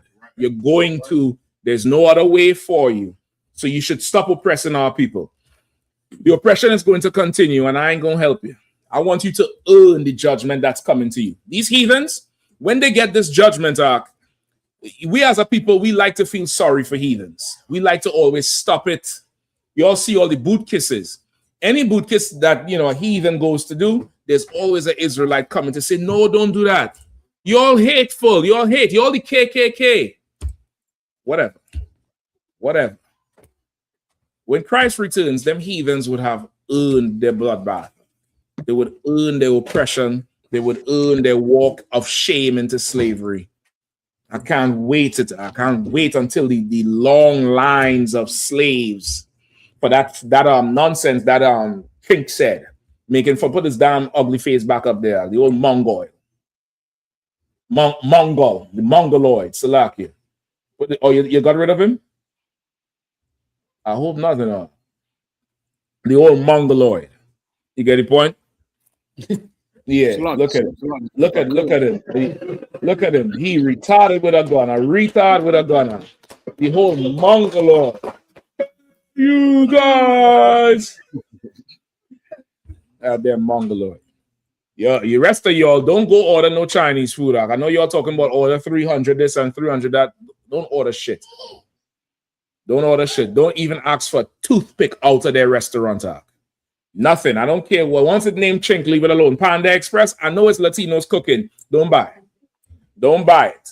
Go wait till we open up the shop. I'll tell you all need to recognize opportunity. The tribe of Judah is good at opportunity. They recognize a void and fill it. Go open up your own Chinese food, your own stir-fry thing. I like my broccoli and rice and beef and broccoli. I like the little bok choy soup or bok choy soup or all of that. You sisters, you brothers, you get together and open up our own thing. All that fried fruit come from us anyway. Them GIs is the one who teach these chinks how to cook. You get the point? That all that fried stuff, wonton this and General Tso chicken and all that shit come from us any damn way. We the ones with flavor and seasoning. They ain't got nothing. We open our own thing. We'll make our own food. Our own stuff. Don't call it Chinese. Call it stir fry. Call it stir fry. Call it stir fry. Call it Cyrus Belton. Let's open a restaurant with stir fry Cyrus Belton with gas stations and this and that, and never go back to them. And let them starve. Let them beg. Let them issue an apology with the same energy to the black community. I want kimonos. I want them. On behalf of the Chinese delegation, I want to say a heartfelt sorry. And I ain't accepting it. Because you have to say sorry. If they come up and they say, we want to say sorry, what? Get out of my sight. Act like Trump. What is she saying? I don't understand her. Get out and get out. You treat them like the dogs they are. Go ahead. Like my quick promo, I know of one black Chinese restaurant in the DC area. It's called Black Dragon. And that's fully black owned, where it's another one that says Soul something.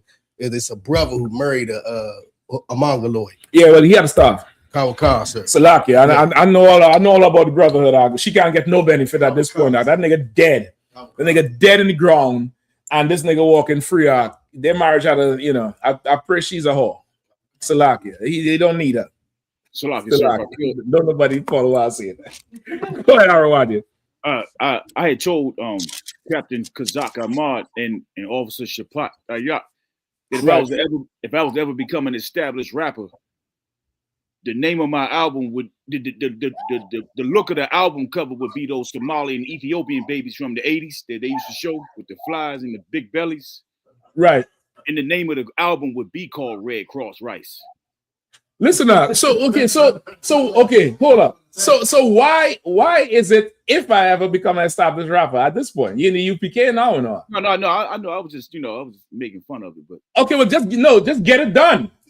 Get it done. Huh? You got AI. You got brothers in here who could do flyers.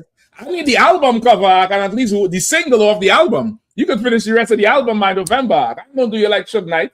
Yeah, just give me one song now. Give me one song on the album cover. And, you know, by next year, you in the Black Party tour. I don't understand what you talk. If you ever become an established rapper, this Katazal got a whole fucking record label in the UPK. A label. It's called Tribe Vibes. If shit, Arawadi, you playing? You playing, brother? I might have to come see it, brother. I might have to come see it with Bakwash at Kazak and Shapat, and we got to go out on the balcony and have a talk. You gotta sign this contract, you know, Arawadi. I'm gonna come in there with a contract, and I don't tell you. I'm gonna say, listen, either you leave with the contract through the front door, or you leave on the balcony, or something. Now, I'm gonna establish it if you want to be established, you know. If you want to be established, I'm the right one. I'm gonna tell you straight up. You come in here, you got dreams and goals and aspiration. You're gonna be a beast on that podium, and you're gonna be able to do whatever the hell you want to do afterwards. Like I could guarantee it. I guarantee. It's a lie, sir. Go ahead. And if I may too, could we use the perfect example of famishing their gods? Egypt, when the Lord sent the plagues to Egypt, I could have the breakdown I heard a while ago. I haven't heard in a while. When the Lord was plaguing, like the certain things, he was plaguing the things that the Egyptians worshipped. Yes. And so it's like, go ahead, Salaki, go ahead. No, I was gonna say, so it's like, can that also be an example by like, okay, not that he was hurting the river, like the river was hurting, but because they worshiped the river, because they drew so much resources from it, and it affected them. That's the Lord was famishing their gods in Egypt as well, sir. Yeah, 100% to water, brother. I'm gonna look for the video. John Katham did a whole class on it and showed you the gods and everything. And that's why he brought the plague with the frogs. They worship the frogs, the boils, the river, because there's a god of the river. All those plagues was attacking their gods. It was attacking them. It was attacking their gods. It was attacking the people. The Lord wanted Egypt brought to their fucking knees. He wanted them broken. And they were broken. And it's the same thing he wants for them. So that's an excellent. I think the video is on the DC page. The gods of Egypt was some John Katham. This is old. This video's got to be about 15, 16 years old. Go ahead. Salaki, my man, it never amazes me how just the longer I go in the truth, the more you find out that the proof of these prophecies and that we have one real God. Like for him to attack all their gods, it shows you that's a real God right there. Yeah. Listen now, if you have children, brother, and your children love something or someone more than you, any father in here knows you attack whatever the fuck that is. You just go off on that shit because this thing is taking the love that belongs to you. The Lord said, I'm a jealous God. You bowing to Buddha? Okay. No sweat. Here's COVID. That's your king? No sweat. No sweat. You want to travel to Hajj and go all over the damn place? No problem. No problem. What do you think all this uprising of white supremacy is about? You love the white man more than you love God. So now he's raising up this oppressor against us, something horrible, so you could dislike him and love the Most High power. He wants that. You also in South Carolina, this devil pretended to be a cop and put this young girl, I think she was like 15, she just graduated high school, 10 handcuffs, had her in the back of his car. The girl got nervous and jumped out the car when he parked he went to his trunk. He parked in some abandoned field. This video this shit out. You could pull it up. She went to some abandoned field. She crawled forward with her hands behind her back, went to the front seat, opened the door that was left open, and started running down the damn highway. One brother saw her running with the devil in the Cadillac coming in the back. He stopped. The devil tried to say, yeah, he's a cop. The brother is like, okay, let me call 911. The devil left. Come to find out he was not a cop, and he was arrested, I think, a day or two later or something like that. Of course, they're going to let him go. But if you ever wonder what happened to all these missing children and missing girls in the South, that's it. That's it. It's just this sister here, the Lord was absolutely with her. She had her high school diploma in her hand. She was going to show her family. The Lord wants you to hate the white man. Yeah, Salak and separate from him. When I say hate, separate from him. Go ahead. It's so heavy what you're saying because it's coming out like it's a hot issue, you know what I mean, of a newspaper. Time after time, all of these real heavy unalivings, you know, like who is in control of all of it, and it is the Lord showing us who our enemy is, because we venerate these white devils so much. You understand? Yeah, we want to be them. Lord said He would make us jealous with the people that's a no people, but we ain't supposed to want to be them. We supposed to be jealous. Like, I better serve the Lord so I can rule over them. Supposed to push it there, not to emulate them. All right, let's get that video real quick, Bukwash. Then give me Revelations with the horsemen.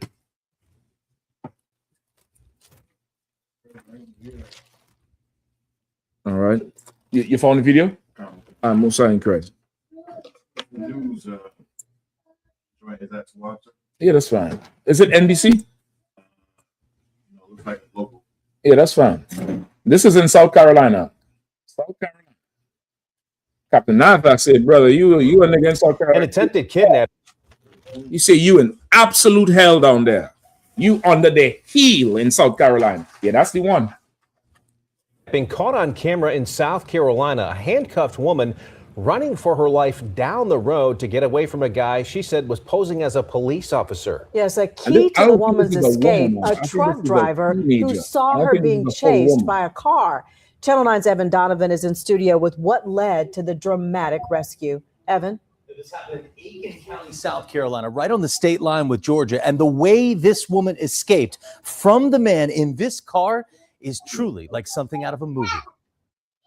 She said, please help me. He's trying to kidnap me. Dramatic video this evening. A handcuffed woman appears to run for her life down a South Carolina highway to escape an alleged kidnapping. I noticed someone ran across the road and a car was following them. And I'm wondering, maybe that's a couple that got into it. Trucker Anthony Moore says he was driving down this road in Aiken County near Augusta when he spotted the woman being chased by a swerving Cadillac. She would run to one side of the road, the car would go over there. She would run out to the other side of the road, the car would go over there. Desperate, she ran to Moore's big rig, begging for help. She said, he has my phone and my diploma. I said, your diploma?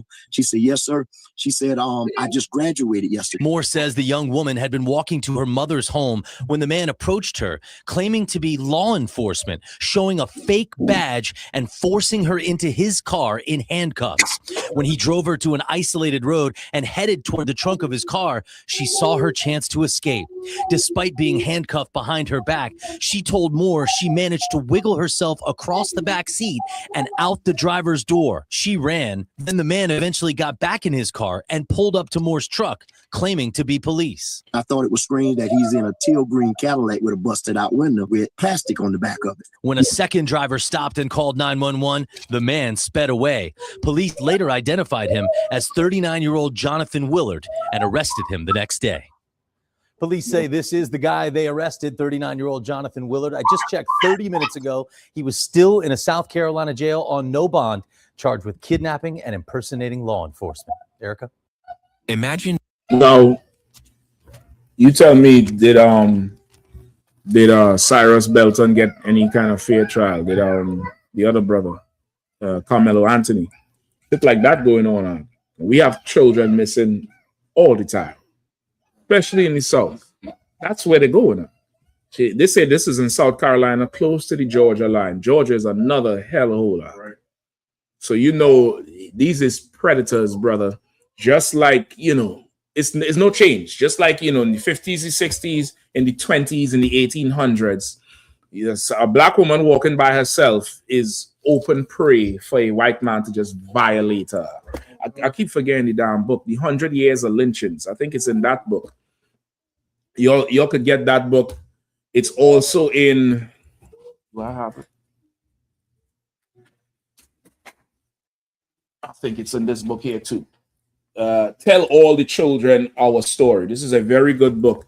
Memories and mementos of being young and black in America. This is in the same vein of 100 Years of Lynchings and the other one, without sanctuary.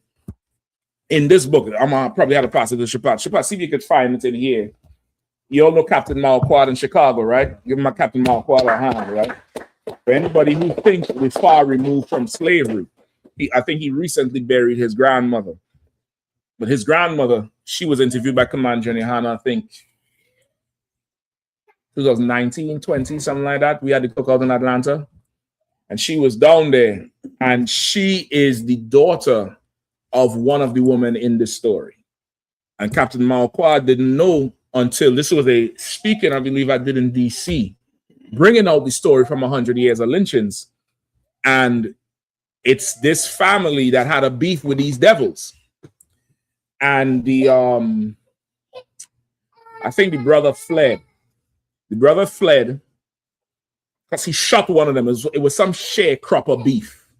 And you know, the sharecropping thing is they would allow brothers and sisters to come back to work the land after slavery, but a share of the crops go to the slave master. I think this devil was just upping the share, just like you'll up your rent. Get the point? And there was a whole beef, brother, and I think either the brother or his son shot the devil's son. And they came back for them. They went on the run. They couldn't find them, so they took this girl. And they had her in the police station. And overnight, when they were supposed to let her go, they took her, asking her where they went. I'm trying to remember because it's the story. Some of these stories is very similar. They took her, asking her where he went. She did the basement, and they brought in, I think it's like 12 men, and they raped that girl all night. And the next day, they gave her pot liquor, some bread, and told her, this is for your troubles. And this is the reporter's account of this story. That woman moved with the great migration to Chicago, had a daughter. That's Captain Marquardt's grandmother, the daughter. He heard speaking, called me, he said, Cap, where you hear that story? And I'm telling him about the book. He said, that's crazy because my grandmother told me a similar story about that. He went and checked the book out. It's the same people. So don't let nobody tell you slavery is in the past. We live in with it right now. See if you could find it. The story on one of the accounts is also in there, I believe. All right. Salaki, sir. The general did a video on it too. Go ahead, Priest. It's like I mean to cut you off, sir. Too. Also, part of the story was the girl's brothers, his Captain Marquardt's great uncles. They had murdered one of the devils. Yeah, well, I think it would be like the devil's son, the one who come in to collect. I think it was some beef. Right. And one of them young boys stepped to them, put the rifle to him and pop him. Go ahead. And I was just gonna say, like, okay, for those that's like a lot of brothers and sisters that live in the Midwest, it's like Chicago and Detroit. That story is very similar, where a lot of people don't talk about it. Like a lot of our grandparents or great grandparents, they fled Mississippi and Alabama, usually because somebody had to kill some devil in defense because of the rape or the absolute terrorism that we facing.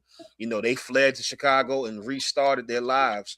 But it's like it was so common. Like I remember my grandfather, who was from Mississippi, from the Delta, and he would, you know, the little bit we can get out of him, the stories he would tell, it would just be like man, we sound like we was living in a whole different country as a people, right? Like, going through down south. So what you bringing out is absolutely the truth, sir, and it's not far removed at all. Yeah, it's definitely not. And if you could get them books, 100 Years of Lynchings, this one is good. There's another one I always try to keep with me. This one too. When I Was a Slave. This gave the whole premise of us eating the pork and the chitlins and all of that type of shit.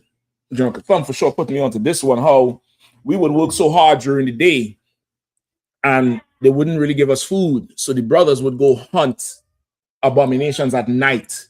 A lot of us would just eat only at night, and that would be our only sense of protein. You know what I mean? They talk about how naked and scantily clad, scantily clothed we were dressed and shit, couldn't, you know, hardly deal with the elements. It's very rough, these stories are, but like what Captain Zach saying, a lot of the stories so similar. Sometimes I'm giving an account of one, and I'm telling like 3 stories in one arc. 3 because they're so similar, because it's the same gameplay, it's the same play over and over. Go ahead.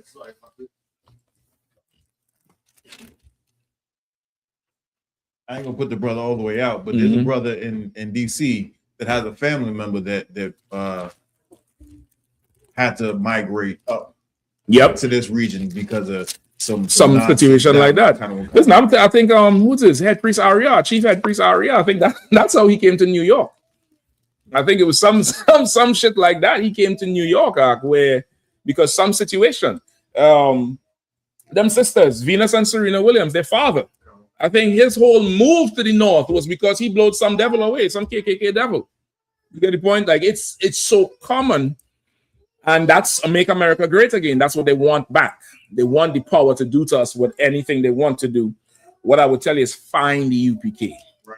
Find the I.S.U.P.K, brother. You're gonna see something amazing. If you can't find it in there, don't even sweat it out. If you're not able to find it, Yatazar just give me a text without sanctuary. That's another good one too. I had that book last week up here. But it's definitely in 100 years of lynchings. The account with Captain Marquard's grandmother or great-grandmother, it's in 100 years of lynchings. I believe some of it is in that too. All right. On one of Commander Johnny Yahanna channels, he did a whole interview with her, and he hooked it up with his story and everything. I believe it might be America on Fire or Black Watch, not the regional Yahanna, one of the other channels where he would do the documentaries. Remember the time he's dropping them documentaries? He had the whole history on the shit. The shit is heartbreaking. When my uncle said it, I was like, damn. You think you're reading history? You're reading your brother's family story. I mean, when the general did the interview with the grandmother, bro, it's like she was in the truth. She felt right at home. And my uncle said he learned his penchant hatred for the oppressor from her because of the stories and how she would keep them straight. And that's what we need. And that's why they try to separate our generations. So the older don't pass it down to the younger. Nothing the UPK, brother. We want chain up in here. We want chain from the top to the lowest. We want chain from the eldest to the youngest. Get the point? Any questions? Let me know. Shepard, let me know if you find anything. All right. But I believe one of the accounts is in there. All right, go ahead. There was a few questions. Sluggers. I'm gonna try to get to them. Give me about 20 minutes with them. All right. Go ahead. Kind. Black, yeah. Here we go. If there's any questions in the room too, let me know. I have a question. Go ahead. In the book of Deuteronomy, I just wanted a little bit of clarification because I read this this verse, and then I looked it up on kind of just did like a quick search on Google. So I want to know if this would be the correct interpretation. Deuteronomy where? Deuteronomy 15 and 17. Okay. Then thou shalt and thrust it through his ear unto the door, and he shall be thy servant forever. And also unto thy maidservant thou shalt do likewise. So Google says the ear represents obedience and hearing. What precept you had again? Deuteronomy what? 15 and 7, sir. Okay. So Google says the ear represents obedience and hearing. Piercing the ear were now permanently open to the master's voice and instructions. Is that like a correct? No. 15 on what? 15 and 17. 15 and 17. Let me see that. Okay, this was definitely a marking for somebody who worked for you, right? I think after 7 years, they can be free. They could be free. You would see in here servant or slave, I believe. That's what it says. I think it's servant. Servant, right? Hold on. Yeah, I skip up to what? About 13, 12.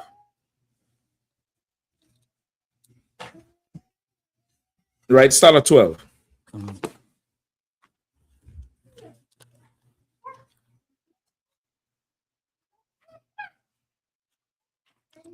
$15 and $12.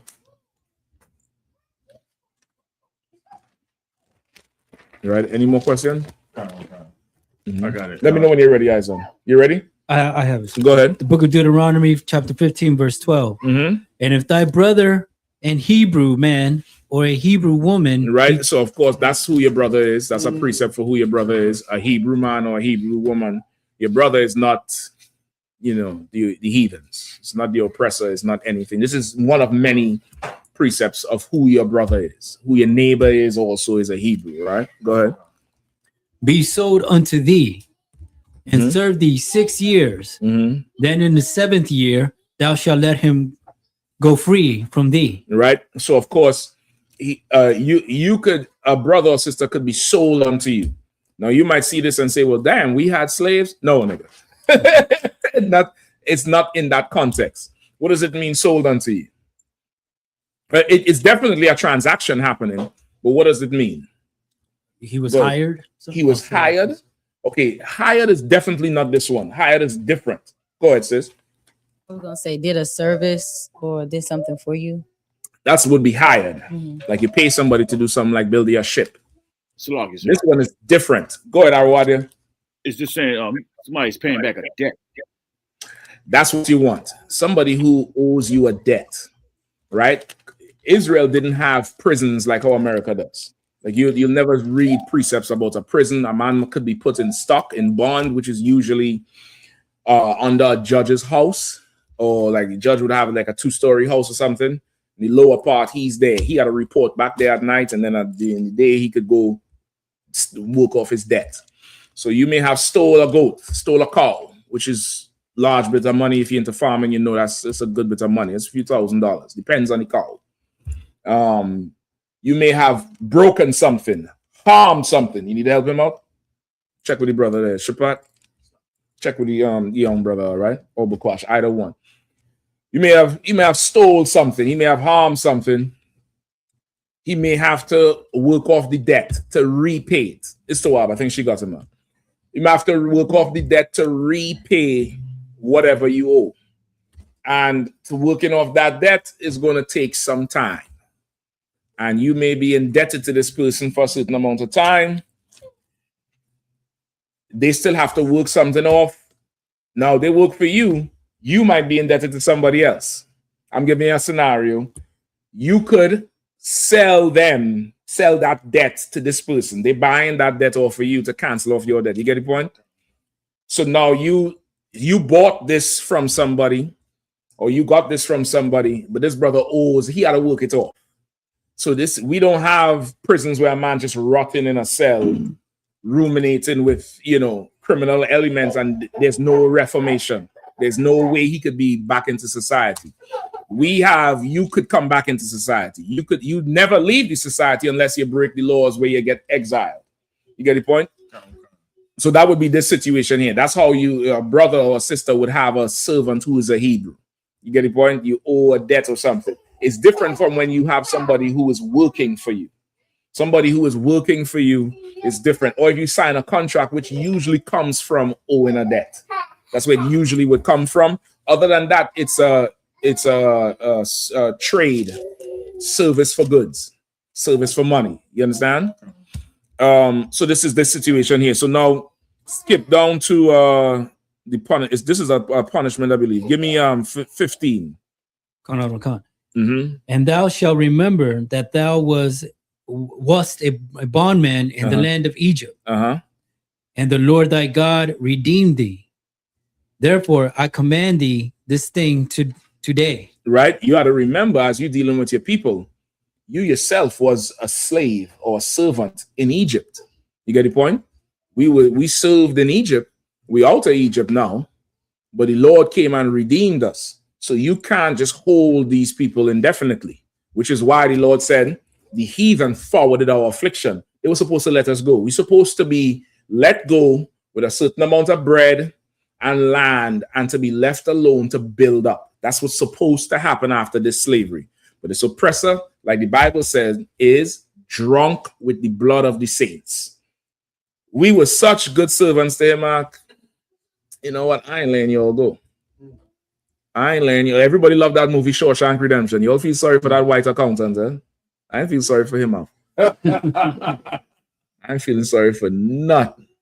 I ain't feeling sorry for him, man. So I know y'all see him get hit with that rim in the damn thing when them faggots was going jumping. Y'all like, oh God, help him. For what? For what? Niggas a murderer. Go ahead. Salagi, sir. No other race of people have not been able to get away from their oppressor other than us. Everybody else has been. Correct. That's correct. what exactly. Correct. Everybody else has, served some time and have their nation, have their identity, have their language. We haven't. Just like in that movie. Remember, the warden didn't want to let this motherfucker go. He realized he was good. Nigga, you goes nowhere. You're violating your parole. You staying here on a grander scale. That's us. Imagine this, the empire we built for him. Imagine what we could build being left alone. Right. You get the point? So the Lord is reminding us, you can't just keep him. You can't do that. You have to let, give your people a shot. Let me let the brother read it, right? Just for time's sake. Go ahead. Verse 16. Uh-huh. And it shall be, if he say unto thee, I will not go away from thee, because he loveth thee and thine house, because he is well with thee. Verse 17. Then thou shalt take an awl and thrust it through his ear. Right. An awl is like I think it's a piece of wood that's sharp on one side. You can look it up. Like piercing his ear. But it's a mark. It's a mark. He's being marked. Like in anything. It's Esau military. They make brothers get this tattoo. Make you get a tattoo or some sort of thing. You get the point? To give you a mark to let you know it signifies something. Go ahead. And thrust it through his ear unto the door, and he shall be thy servant forever. And also unto thy maidservant thou shalt do likewise. Right. So it's the door, because you got to get something hard to push the thing through, and you got to put it through his ear, because this nigga want to stay with you. He don't want to go. He like working for a brother, which is how it is. Like we as a people, we ain't got no problem working with or for each other. Yeah, I mean, not the problems we have with the oppressor. We ain't really got no issue working with each other, for each other. We good to go. We could rock with the thing. This brother say, listen, man, if the servant say he don't want to go. He don't want to go look for work again. He don't want to have to go in a whole new interview and have to go through a whole 2-3 years proving himself with some new nigga. Who the fuck want to do that shit? He's like, nigga, man, you right with me, man. I like working with you. My wife like working for you. If it's all right, we'll tend to your field. We'll do the work. She could work around the house, whatever it is. You get the point? And this is what you'll have to do, because now he's not a servant like owing this debt. He wants to come. This is voluntary. So this is a mark, but this is a mark of almost like prestige down there, where he's binding himself to you. Right. So that's what the mark would be. It's not so much philosophy. Just look at it as, the thing we do. This is our culture. This is the thing we do. You get the point? If this was America, how would you show that you love your oppressor? It's real easy. Everybody does it every day. Not us. People in the world. Your old man and your old woman used to do it. Come on. Pledge allegiance. You don't have pledge allegiance to no company. Oh. What do you do? I remember when you also work for them companies, what you all used to do? Come on. Shave your face. You wake up that morning, brother, and you lather up that thing. And you take a knife arc. And listen, if you had that good stubble, you're hearing that shit out. But this is for the job. And then your dumbass take alcohol because you see that on TV. Pop, and you burn yourself like the little kid from Home Alone. Oh, burn your shit. All under your neck look like a back road with all these bumps. It looked like any back road in DC. It looked like K Street when they dig it up. But no problem. This is for the job. You put that suit on, you put that shirt on that can't fit your big nigga neck. No way. That's why you always on the job like this. You can't hardly breathe because your neck too big. And you pull that tie up and you look at yourself in the mirror and you turn and you clean up. You go get that shape up every week. You're 20, your hairline here You work for 20 years and that should go back 20 inches. You do all that for the job. But that's to show you're a good company man. You send in the signal. Oh, you want to work with us? Yeah, we want to renew your contract for the next 20 years. Oh, great. Baby, I got the promotion. Some go buy 3 new suits, new shoe. Make sure you're looking, get the expensive cologne. So in the office, they know you're making that money. You showing them you're with them. You get the point? That's what you do for the oppressor. This is our culture. That's all. You want to work for me? Sure you want to work for me? All right, come on, bring the all. Let's go. Let's get it. That's it. Just a piercing. It's not a big deal. And you just think about it. This is a time where we are as a people much harder than how we are now. You go to the store for chicken, right? In the morning, your rib, you might have to go get the chicken. She had to go, slit the throat, defeather it, gut it, and have it ready for dinner after you done come back from plowing the field. You get what I'm saying? You have to plant on a budget to know that, okay, I'm planting this field, 25% might spoil. The rodents might get that. But I could do 55% at market and make a profit. The rest is for the household. And you had a budget and eat that and go fetch your water. Like this is all through your air, brother. You tell somebody that now, you're like, God damn, what the fuck you talking about? We go to the store now. What do you mean? Of course, all through the air is a big deal. You get the point? It sounds barbaric, but you got to think about the time you're living in. You got to think about what we would normally do. You understand? It's different. It's a different situation. You get the point? So it's nothing about hearing and all that's philosophy, which is what the oppressor does. He philosophizes when he sees how we live and say, well, they must do it because of this. And this is the reason why he don't know a goddamn thing. He's stupid. He's an idiot. All right. Good to go? Yeah, the water. No sweat out. Anything else? Yeah, there's a question online from Tazdag Banyahawda. It's like it's Tazdag Banyamyam. Mm-hmm. Where does the tithe money go? In my pocket, nigga. So lucky. The room quiet. Oh, y'all think I'm taking the money, huh? You old bastard.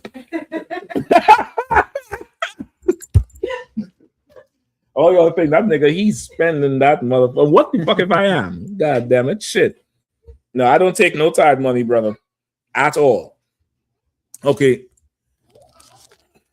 Tazdak, if you could put, okay, why are you asking where the tithe money goes? Let's explain that to me. Because I know you ain't asking where the tax money goes. And you watch that white man dip in your pocket every week. You don't say a fucking thing. You accept it. You take it. You down here, you already budget, well, I make $1,000 this week. I'm taking him about 7. Ain't no sweat. $300 you letting this nigga go with? 300. The Lord asking for 100 out of 1,000. 300. You let this nigga he take it before you get it. You ain't got no problem with that. You're not asking him where that going. Right? I could tell you where it's going. It's going to Ukraine. It's going to Israel. It's going to ICE. He done pass. Oh, that budget was fat this morning. They passed some new bill or something for a budget for the border patrol, ICE, and somebody else. I mean, like $40 billion or some shit like that. I mean, god damn. So like I just need about 400,000. I ain't greedy. I ain't greedy. 400,000, brother. I pay my tithes $40,000. Buy a building in DC. That money done. Yeah, it ain't for me. It ain't for me. I just need a little bit of something to get this thing going. This nigga $40 billion for ISA. Go ahead, who was saying something? That was me, sir. Salaki. Go ahead. It's $70 billion for the new immigration bill. $70 billion. $70 billion for the new immigration bill. Gas is $5 in some places. This nigga giving $70 billion. If you all ever don't see me for a couple of weeks, just look close at the ICE agent. When you see him, just do this thing here. And if I do this thing to you, just know it's the check that got me. It's the check. I went in there to get that money to bring it back to y'all. You get the point? $70 billion. Surely I could go in there and do that thing. I'll lock up every Polish, every Australian, Every Ethiopian, come here, you skinny bastard. I'm pulling you over the 7-Eleven. Come to, how are you today? You, come here. Come back and bring that damn 70 billion up in here. You get the point, sis? Yeah, you was going to say something? Please. I think I seen that comment earlier, and I don't think they really with us because above that they said I would never join any I.S.U.P.K group or something like that, like above that. They said it? That same person? It was when I had checked in. It was when I checked in. You seen it? Here's where he is. Mm-hmm. And you checked in. Oh, sir, I believe it's above. Above. Okay, if you're fine. Yeah. Right there. I Yep. was There you go. God damn, Kayabov. I didn't even see that. Slug it. Listen now. Where's called the dude who was big with the sniper who checked the minutes on the wins and shit? Yeah. You don't know that dude who passed the sniper, the M&Ms? The scout? Scout. You from now on, Kayabov, you scout. I'd ask the general if we could put that there. That's something for the sisters, a scout. Yeah, damn, man. She's like, hold on. I've seen something that you see why the white man put them in the FBI and the CIA and to, send niggas to space. Because she's seeing shit you ain't even paying attention to her. That's right. Listen, I don't care if this motherfucker joins the UPK or not. I don't care if they fall off. All the rappers say that they fall off a bridge in a day. I don't give a damn. I'm glad they don't want to join. I'm absolutely. If it's one thing you need to understand, we're not thirsty in here for brothers and sisters. The ones we have in here is outstanding. The sister saw a comment and kept her peace. She didn't even say it. She kept her peace. She's like, okay, I clock in that shit. But if you only move wrong, I'm reporting you. You think I care if you're a faggot ass come up here? Yeah. Listen, he's more thorough than you. What the fuck is we even talking about? Right. Yeah, we ain't thirsty in here. The ones in here, I know it's gold. Solid fucking gold. Like, y'all think y'all be hurting us with these comments. Like, listen, give yourselves a hand. Yeah, I will never join the UPK. Tawana. Thank you. Right. You think I want you in here and then you crying on the phone and I'll be like, okay, so why you told your wife you have enough money to kill her? Like them Genesis ass niggas. I hear the other one was crying, right? One of them was crying to his brother about something. The Hassad one, the one who left the UPK but kept the name. Yeah. Some other shit. You think I want to deal with some shit like that? I want to hear. Listen, Isaiah called me a few weeks ago. He said, Slack, he said, I know I'm not an officer yet, but I want to blaze on these pastors. Is it okay I get precepts together for them? That's the call I fucking want. Not right. some. You think you're hurting? This is strong. This is a strong thing. This is not diluted. This is a very pure and strong situation we have going here. And you're not threatening or doing us damage by saying I would never join. Thank you for making that decision. Right. Thank you for not choosing us. That's great. Great. Now I can break the ties down. All right. Shapan, what do you have for me?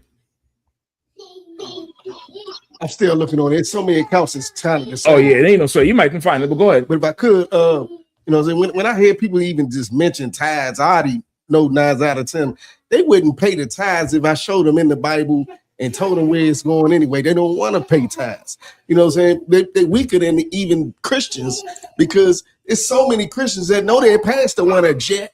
He got all this money and they don't ask him where the money going. They pay it anyway. He weaker than a Christian. I mean, brother, okay, you're gonna find that. Now the question by itself, I wasn't suspecting it. I did think, okay, there's a little bit of pride. Where does the tithes go? That's why I said in my pocket. I want to leave it like that. I want to leave it like in my pocket. I want the rumors to say, see, that motherfucker taking that money and doing all kind of shit for his own personal self. Good. Good. So you never come up in here. Don't come up in here. We don't want no cowards in our camp. Right. You're a coward if you can't part with $1 out of every 10. If you can't part with that thing for your nation, you don't belong here. You shouldn't be here Yeah, it is what it is. You know what I mean? It is what it is. I might know that faggot too. I think I named somebody that a few years ago. You know, in the UK. That motherfucker uncle died, gave him a house. He sold the house for $1.some million and left the truth when we asked for the check. I remember the council act. We talking about pounds act. This was before Brexit. So UK money was like 2.5 or 1.5 US money. Nigga sold the house, say he's still waiting on the check. Some shitter, some fuckery.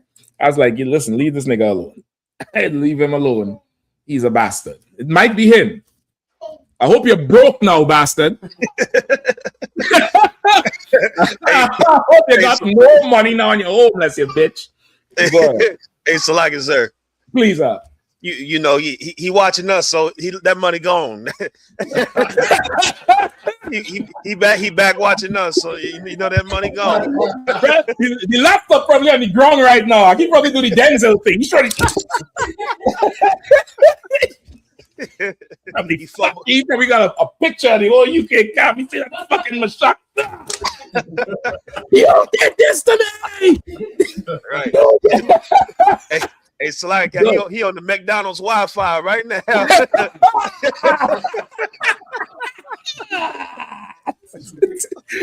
The password is broke, bro.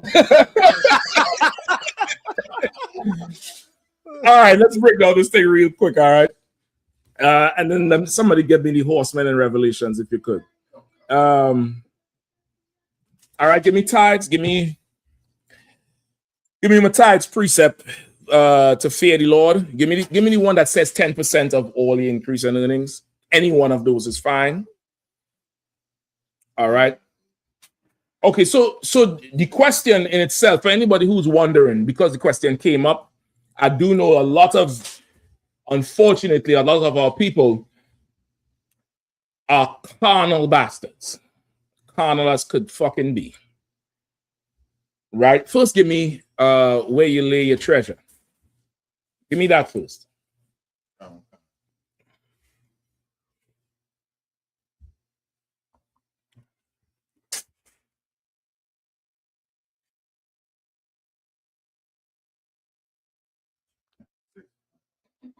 Matthew chapter 6, verse 21. Okay, go ahead. For where your treasure is, Salaki, for where your treasure is, there will your heart be also. Right? For where you lay your treasure, that's where your heart is. You want to show me what you love? Show me what you spend your money on. Show me what you spend your money on, your disposable income. I'm not talking about the bills and stuff. That's just you being a carnal bastard. You got to pay your own bills and shit like that. But I'm talking about what you spend that 10% on. Whatever you spend that money on, that's what you really love. And that's for anything. Whatever you lay your treasure, that's really where your heart is. You get the point? So let's start there. Now give me my tithes. What I want, Shabbat? All right, no sweat. I'll grab it. Okay. You give me that. Let's start with that. This is Malachi chapter 3, verse 8. Will a man rob? Listen, now, he talking about, or he or she, I don't know who it is, if it's a man or a woman, but they're talking about where does the tithes go. Listen, now, we got sisters in here that cooking food and making peach cobbler. Is peach cobbler y'all had tonight? Y'all had peach cobbler with ice cream in class tonight and food. I mean, a three meal food with dessert. Y'all in a fancy restaurant, the dessert come out first. You're in a regular restaurant, they come with bread and water, some bread and some fancy oil and water. The niggas in here give you peach cobbler freshly made with ice cream first. And then a course meal. Right. And there's liquor on the counter. You think I care if you come to class? Do you think I care? Ask me if I care. Ask me if I care, Bukwash. I don't care. Salaki, go ahead, Bukwash, please. It's like in the words of General Katham, we closed. Yeah, we closed now. We closed. You can't come up in here. Go ahead, come on. Malachi chapter 3, verse 8. I'll take that. Will a man rob God? Say it again. Will a man rob God? Say it again. Will a man rob God? Go ahead. Yet ye have robbed me, But ye say, wherein have we robbed thee? Yeah, will a man rob God? You say, no, no man will rob God, yet you have robbed the Lord. And if I say that, you'll say what? How? When have I robbed the Lord? You just ask the question, where does the tithes go? You're robbing the Lord. Because if you wasn't robbing the Lord, you would know where the tithes go. Why? How you would know where the tithes go? Simple, real simple. How would you know where the tithes go if you wasn't robbing the Lord? Go ahead, sis, I see your fake pump, but you want to give the brothers a chance. She ain't want to steal too much limelight. She's done the scout because she ain't want to give away her position. You know what I mean? She do this thing here and pull it down. I was like, all right, let's sweat. Go ahead. Come on, scout. You will be here. You would be here. I'll take that. I'll take that. There's something else. How would you know where the tithes go? There's something else. Go ahead, Izan. You was trying to say something? I was like, nah, take the mic back. You would be paying the tithes. Where does the bill money go? Where's the bill money go? Tell them, sis. To the bills. To the bill people. You would be able to answer a question if you pay tithes.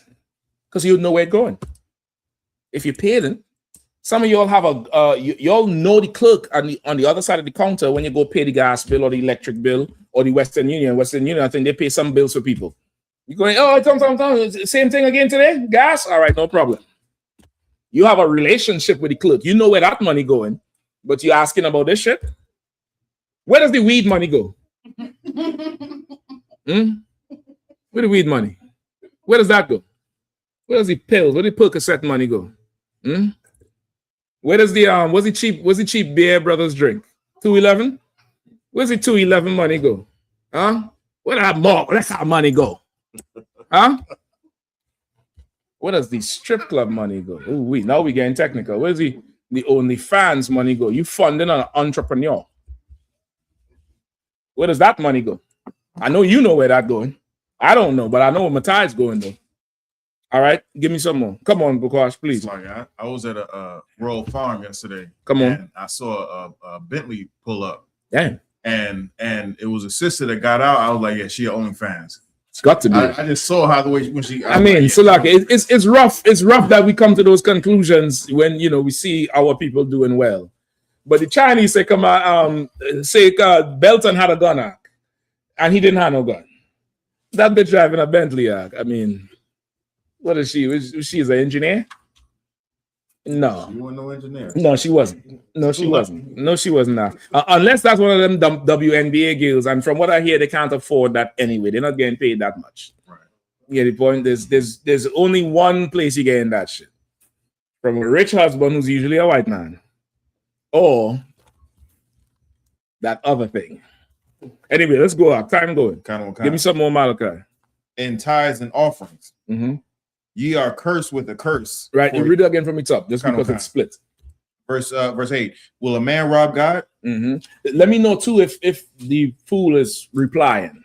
Yeah, he's not replying. There's nothing on the bottom. All right, no sweat. Go ahead. Will a man rob God? Yet ye have robbed me. But ye say, wherein have we robbed thee? In tithes and offering. Right, you say, wherein have we robbed the Lord? In tithes and offering. That's where you have robbed the Lord. Why is it robbery? Why is it robbery? Come on, sis, go ahead. Lock, yes, sir, because if it wasn't for him, we wouldn't have it.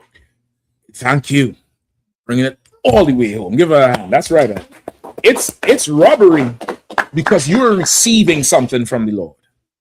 You're receiving something. So many of us take for granted getting behind a steering wheel and driving to work.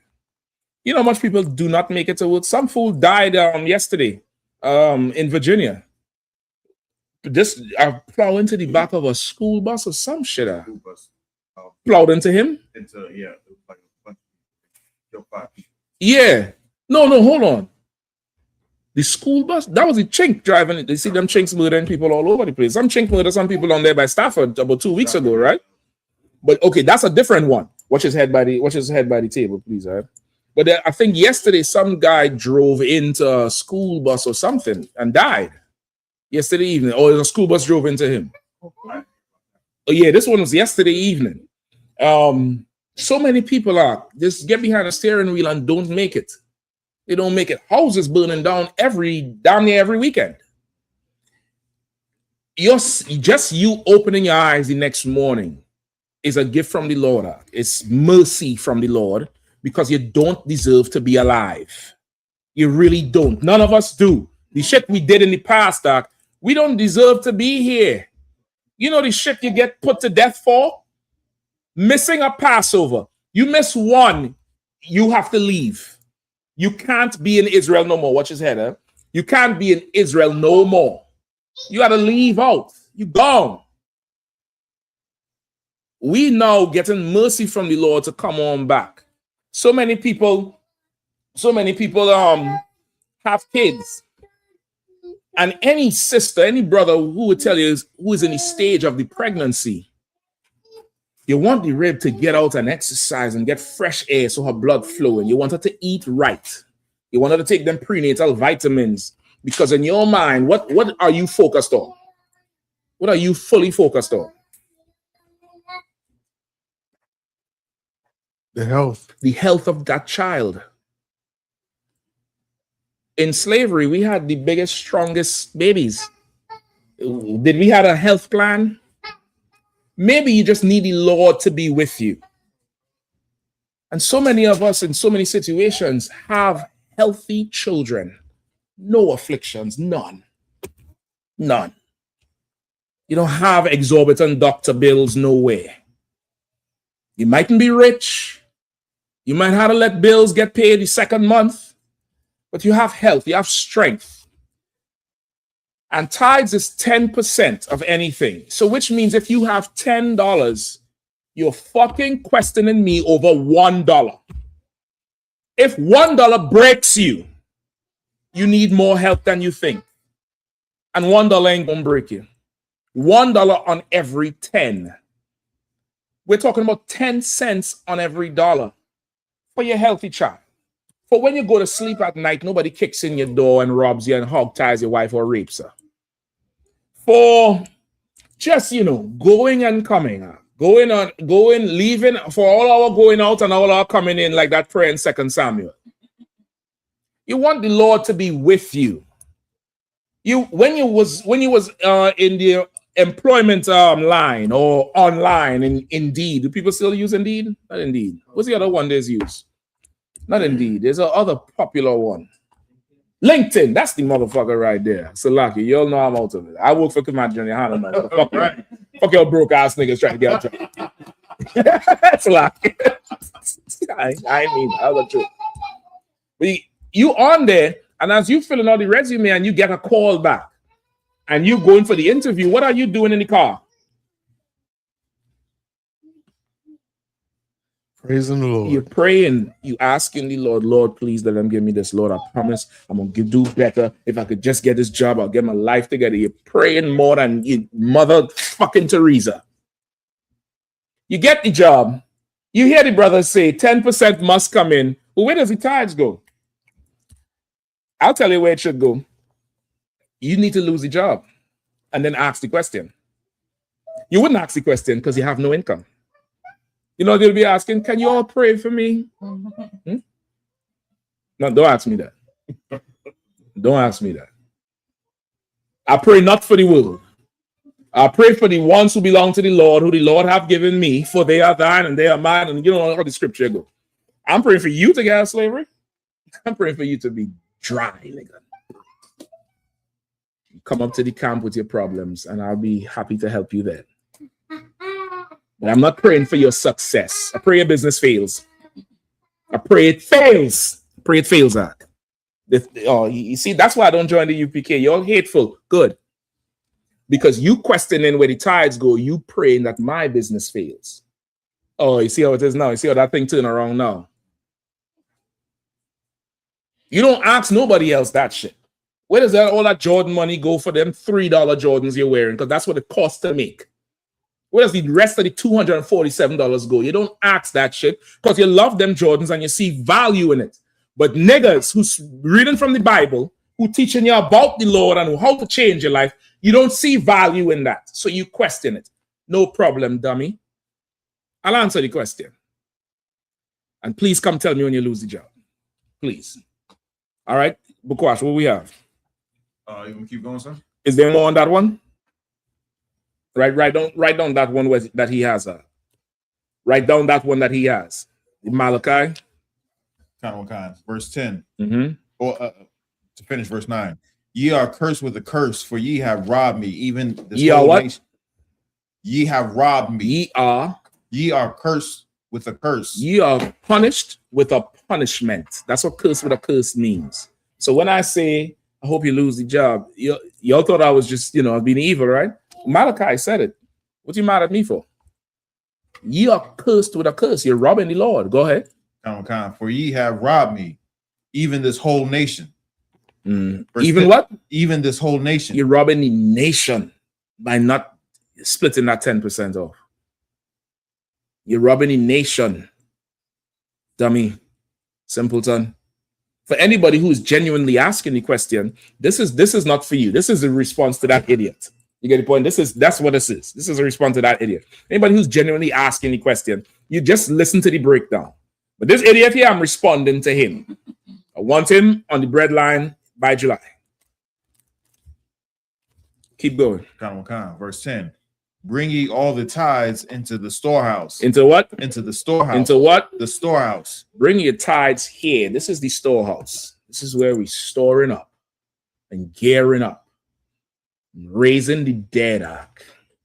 Raising the dead. You brothers and sisters who been around for a second, just go back and look at yourself in the world. Go back and look at yourself in the world and see if you could see the desperation in your eyes. See if you can see the hunger in your chest and your belly. Some of y'all was skinny as shit. Some of us, not because it was healthier then, it's because the world was kicking your ass. It was kicking your royal ass. You come up in here, you looking good, your face get bright, your eyes brighter, you're putting on a little weight, you're good now, you're looking straight. Ask me where your fucking tithes go, nigga. Ask me again. All right, where we going now? Give me Deuteronomy 14 and 23. Go ahead, Shepard. That's where you was going? That's where you was going or going somewhere else? Okay, no sweat. Just make sure it's written on the board too, all right? Book of Deuteronomy chapter 14, verse 22. Go ahead. Thou shalt... Right? So now this is 14 and 22. Again, if anybody sincerely wants to get the tithe breakdown, why they should pay or break down tithes. Some people don't believe tithes is money. They believe tithes is corn. We're going to get through all of that. Give me 5 minutes. Go ahead. Okay, sir. Book of Deuteronomy chapter 14, verse 22. Thou shalt truly tithe all the increase of thy seed, that the field bringeth forth year by year. So this is where they get the tithes as vegetables, corn, carrots, whatever. And if you believe tithes as vegetables and not money, bring the corn, bring it in, bring in the seeds, bring in the vegetables, bring in the carrots, bring in what else niggas like to eat, the beets, bring in the turmeric. Everybody like little turmeric, and you're all health crazy now. Give me that turmeric. I'm taking all of that shit. Bring it in. If you believe tithes is corn and vegetation, bring it. But you wouldn't even bring that. You don't even want to give me 10% of carrots. And you think you're hurting me by saying I'll never join you? Keep your fucking carrots back. You and them kids gonna need it. They gonna need that shit. They gonna need it. Go ahead. Okay. And thou shalt eat before the Lord thy God in the place which he shall choose to place his name, put name there. The tithe of thy corn, of thy wine, and of thine oil. Go ahead. And the firstlings of thy herd. Right. Go ahead. And of thy flocks. Right. The firstlings of your herds and your flocks and the corn and the oil. Bring 10% of that in. Bring 10% of that goat in, man. I got curry. I got all kind of curry up in that cabinet. I got the spicy curry. I got the curry mixed with the ginger and the onion. I got the curry with the garlic. I got straight curry. Whatever it is you want, I got it. Right, between me and now, in fact, boy, we'll open up a Benjamin spot. I'll take all your money. All your money. Now, if I come with that pressure cooker and that coconut milk, boy, it's going to be a fucking problem, I'm telling you. Bring all that in. Bring it in if you have it. If that's what you're saying it is, bring it. Bring it. Bring your tithes of all your increase. Go ahead. Carson. That thou mayest learn to fear the Lord thy God. That thou mayest learn to do what? Fear. To do what? Fear. To do what? Fear the Lord thy God. That thou mayest learn to fear the Lord thy God. You get the point? That thou mayest learn to fear the Lord thy God. You ask me where your tithes going? Where's your fear? You don't have a fear of the Lord to even ask that question. You don't even truly fear the Lord. We're talking about a man who killed the firstborn in Egypt throughout the whole land. He killed the firstborn of Pharaoh. He killed the firstborn cow. Of beast and man, the firstborn died in one night. You fighting to 10%? You don't truly fear the Lord. You fear Pepco. You fear WSSC. You fear Eastern Motors. Don't get a credit at Eastern Motors. You fear the repo man. That's who you fear. That's who you wait up at night and you're peeking through the blind every time you hear beep, beep, beep outside your house or the parking lot or wherever you stay. That's who you fear. You don't fear the Most High power, or else you just pay the tithes and don't care. You just pay it. I'm going to tell you an old one we're saying. The Most High power is a gangster. He's not some sissy man who you could pacify and lie to and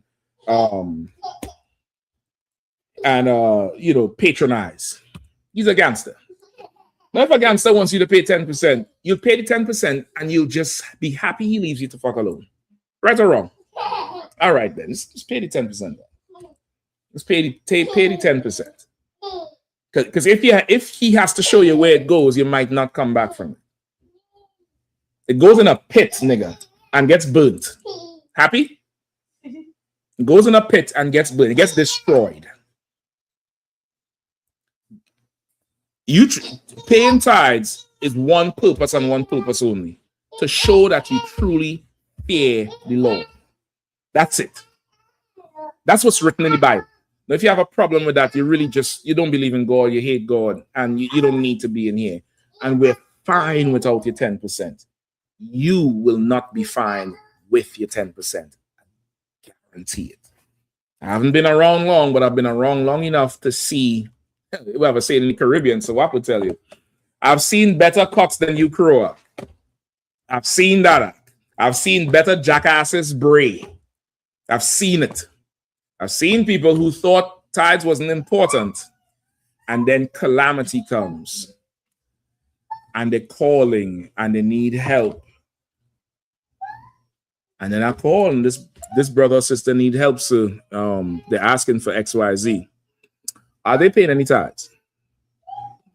Okay. But I was going to say. Go ahead. That right there, I was going to say that. Yeah, that's it. That's it. Go ask Pepco for your tithes. Go ask the weed man. Go ask the Christian. Go ask wherever you thought your 10% was better valued. But don't come in here with these little ones. Don't come in here amongst us who, we just some old, what's the thing you all had just had? Peach cobbler and ice cream eating niggas. We just some regular ass motherfuckers. We ain't nothing. You get the point? Show that you fear the Lord. Okay, give me verse 25. Sir. The book of Deuteronomy chapter 14, verse 25. Mm-hmm. Then shalt thou turn. No, hold on. You might need to 24, sir. 24. Yep. Come closer. Verse 24. And if the way be too long for thee, so thou art not able to carry it. Right. So now your tithes is paid to the priests. All right. The first priest that tithes was ever paid to was Melchizedek, who appeared to Abraham after, at that point, his name was Abram, when he went to fight them East Indian kings to free Lot. The tithes was paid to Melchizedek. Abraham paid him 10% of everything. He just sacked them kings and took all the money, all the gold. He saw Melchizedek and he gave Melchizedek 10% of everything. He knew, he's like, this got to be a priest of the Lord. I'm giving him 10% of everything, long before Levi. We are priests after the priesthood of Melchizedek. I just don't have the time to go into that part now. You can find that also in Hebrews 7. where Paul had to show them why he's collecting tithes, because who knows why Paul had to show them why he collecting tithes? Come on, quickly. Because they was paying to Levites who weren't doing the job. No, they was challenging Paul. They didn't want to pay him. They didn't want to pay him. They up to that point, up to Christ, they was paying Levi, but that's not the reason he had to do it. They didn't want to pay him. They didn't want to drop the tithes for him. And he had to show them. He's like, listen, man, your forefathers was paying tithes to Melchizedek while Levi was in your father's nuts. That's in the Bible. That's what he literally said. The same arguments or battles we fight today is what the brothers in the Bible fought long ago. That's why he had to establish the priesthood of Melchizedek. You get the point? Tithes is paid to the priest. So now if you have corn, you have tomatoes, you have onions, you have bananas, you have cattle, you have to bring them to the priest. You might be living in Jerusalem and the priest station is somewhere, wherever it is. You got to take all that up to the priest. You got to get a cart, you got to go on the road and take it. Now, what could happen to you as you taking this tithe to the priest? What could happen to you? Sis, come on, quickly. You could lose some. You could lose some. When the cart wheel could pop off, tomatoes all in the gully. You get the point? You could get robbed. Weather. The sun could be hotter than you think. Spoil half your tithe. What you going to do when you get to the priest? Just, get the point? So now he's saying, if this way be too long for thee, go ahead. Okay. So that thou art not able to carry it. So that you are not able to carry a tithe. You're not able to bring this because by the time you get to that location where the priests are, your tomatoes is done soggy and running. It's too long for you to carry this thing. You got to carry this bull on this, or this bullock all this way. I mean, goddamn, that's a long way to carry. Go ahead. Okay. Or if the place be too far from thee. All right. Or if the place be too far from you, which the Lord thy God shall choose to set his name there. Right, which is where the priests are. Right, the Israelite school of UPK has priests and officers raised up by Commanding General Yahanna all over this country, all over the world, all over North, Central, and South America, Europe, the Caribbean islands. That's the place where the Lord set his name. Right?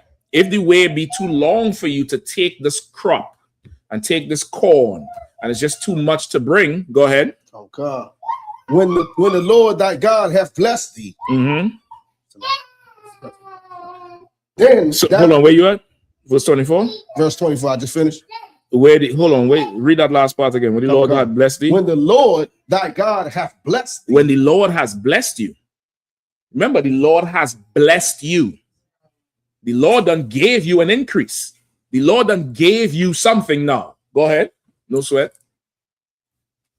He coming back. You know what it is. Okay. Go ahead. Then shalt thou turn it into money. Then thou shalt do what? Turn it into money. Say it again. Turn it into money. Turn all that corn into money, because you're not paying Pepco in corn.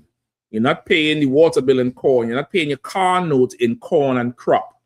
Turn that shit. You not getting paid. Which one of you will work a job where the oppressor could come and bring, what's the average salary a week people make? $600-$700, $500 and something maybe. The average person. I'm not talking about $500-$600 maybe. Get the point? Who are here accepting $500 in corn? Isaiah, no, you ain't doing none of that shit. You ain't doing none of that shit. He gonna end up in the foundation with you with that shit. He's like, come here, I want to show you something. Let me show you something. How the Arab said, let me show you something. You end up part of the foundation with this corn. Who would accept cans of corn as pay? You wouldn't accept it. Why you want God to accept it? Disrespectful ass motherfucker. I'm talking to that fool. Turn it into money. It's already being turned into money for you. Money comes from people with trade goods. That's how the trade is really goods. But if you trade in something I don't want, but you need something that I want, I could give you a promissory note or IOU, which is the origin of money, and you could take that somewhere else to get what you want. You get the point? That's how money came. It was converted to a established paper that had value based on the stock it represented, right? Today it's backed by gold. The Arabs is backed by oil. You get the point? Turn it. Read that last part again. Thou turn it into money and bind up the money in thine hand. Right? Turn it into money. Bind the money up in your hand. We in technology now, so everybody pay it through the PayPal or the Zelle. DC will do the Zelle. But there was a time, Mark. You see that mailbox on the corner up there? Anybody ever wonder why there's a mailbox in the house? The postman don't come in. that mailbox is for your corn that you turned into money that you would put in a nice envelope. But there's a whole format because I can them know about it, or Arawad didn't know about it. Shapat and them know about it. There's a whole format. You write it and the tithe and the date and all that shit and the amount, and it goes in that box. You would convert that money and bind it up. Go ahead. Okay. And shall go on to the place which the Lord thy God shall choose. And you shall take it over there and give it to the priest.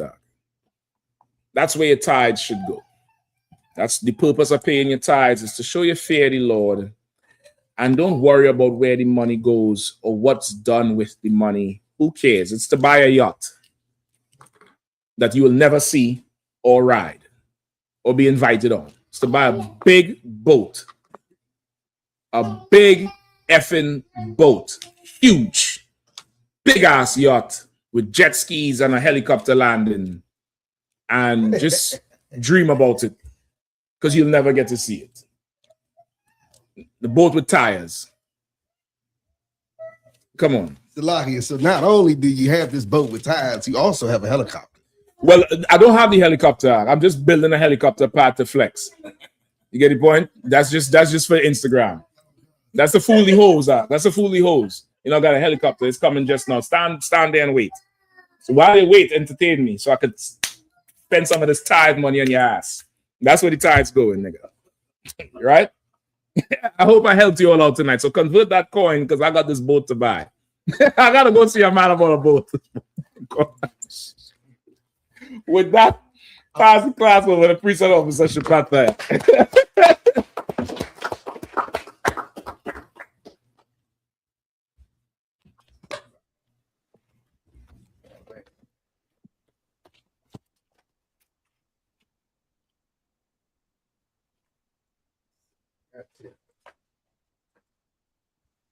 That's what? Shit. You could have waited till they put the camera on him, man. You just set them up, man. See how this do your the pat boy. Crazy, I know about memory, but I don't want to do it. No sweat. Go ahead. I.S.U.P.K security announcements. We at I.S.U.P.K at 1 West 125th Street, Harlem, New York, under Commander General Yahanna. Rules for new brothers and sisters. When a new brother or sister comes to the school, they are off limits for 6 months. They're to be suited only. They're here to share themselves with the world. After 6 months, if a brother or a sister has an interest in a particular person, he or she must get permission from the head to speak to a brother or sister. There's another 6 months in which the brother or sister will court each other. After this 6 month period, the brother or sister will get permission from the head to marry, which is a commandment. You can find this in the book of Numbers, chapter 18, verse 21, in the book of Malachi, chapter 8, verse 10, chapter 3, verse 8 through 10. Means 10th in Hebrew and is pronounced ma'ashara. 10% of every penny of any increase the Lord gives you, give to the Treasury Department or teacher, priest fund, free will offering, not mandatory, whatsoever amount you would like to give. Upcoming Holy Convocation. Memorial of blowing of trumpets. First day of the 7th month, Friday, September the 11th, 2026. You can find this in the book of Leviticus, chapter 23, verse 24 through 25. Also, we're in cookout season. We got the Nashville, Tennessee cookout coming up July 4th. Make sure if you haven't already, make sure you book your hotels and get your travel arrangements together. Also, we got the dates on the Philly. We got the Philly one coming up. Is that right after? That's September, I believe. September, the first weekend in September. Okay. Come on. But we do have the Midwest 5 weekend. Those dates are from July 30th to the 4th of August. I believe that's it for now. You got anything else you want to answer? Pay your tithes, man. Stop bullshitting. Right. Go, sir. My ultimate outlaw, you can check on social media, such as ISUPK.com, Facebook, Twitter, YouTube, and so on, for I.S.U.P.K events and materials. If a brother wants to be a trooper in the school, you should start wearing all black, which includes black boots, black shirts, black pants, black headband or scarf. And with that, I say I like you, which means to stand. We're going to give a courtesy salute to the teacher. Men of Israel, Man Shabbat. All right. God give him a time, salt, which means turn. Sisters, you may stand. I invite you. We'll give a courtesy salute to the sisters. Men of Israel, Man Shabbat. All right. God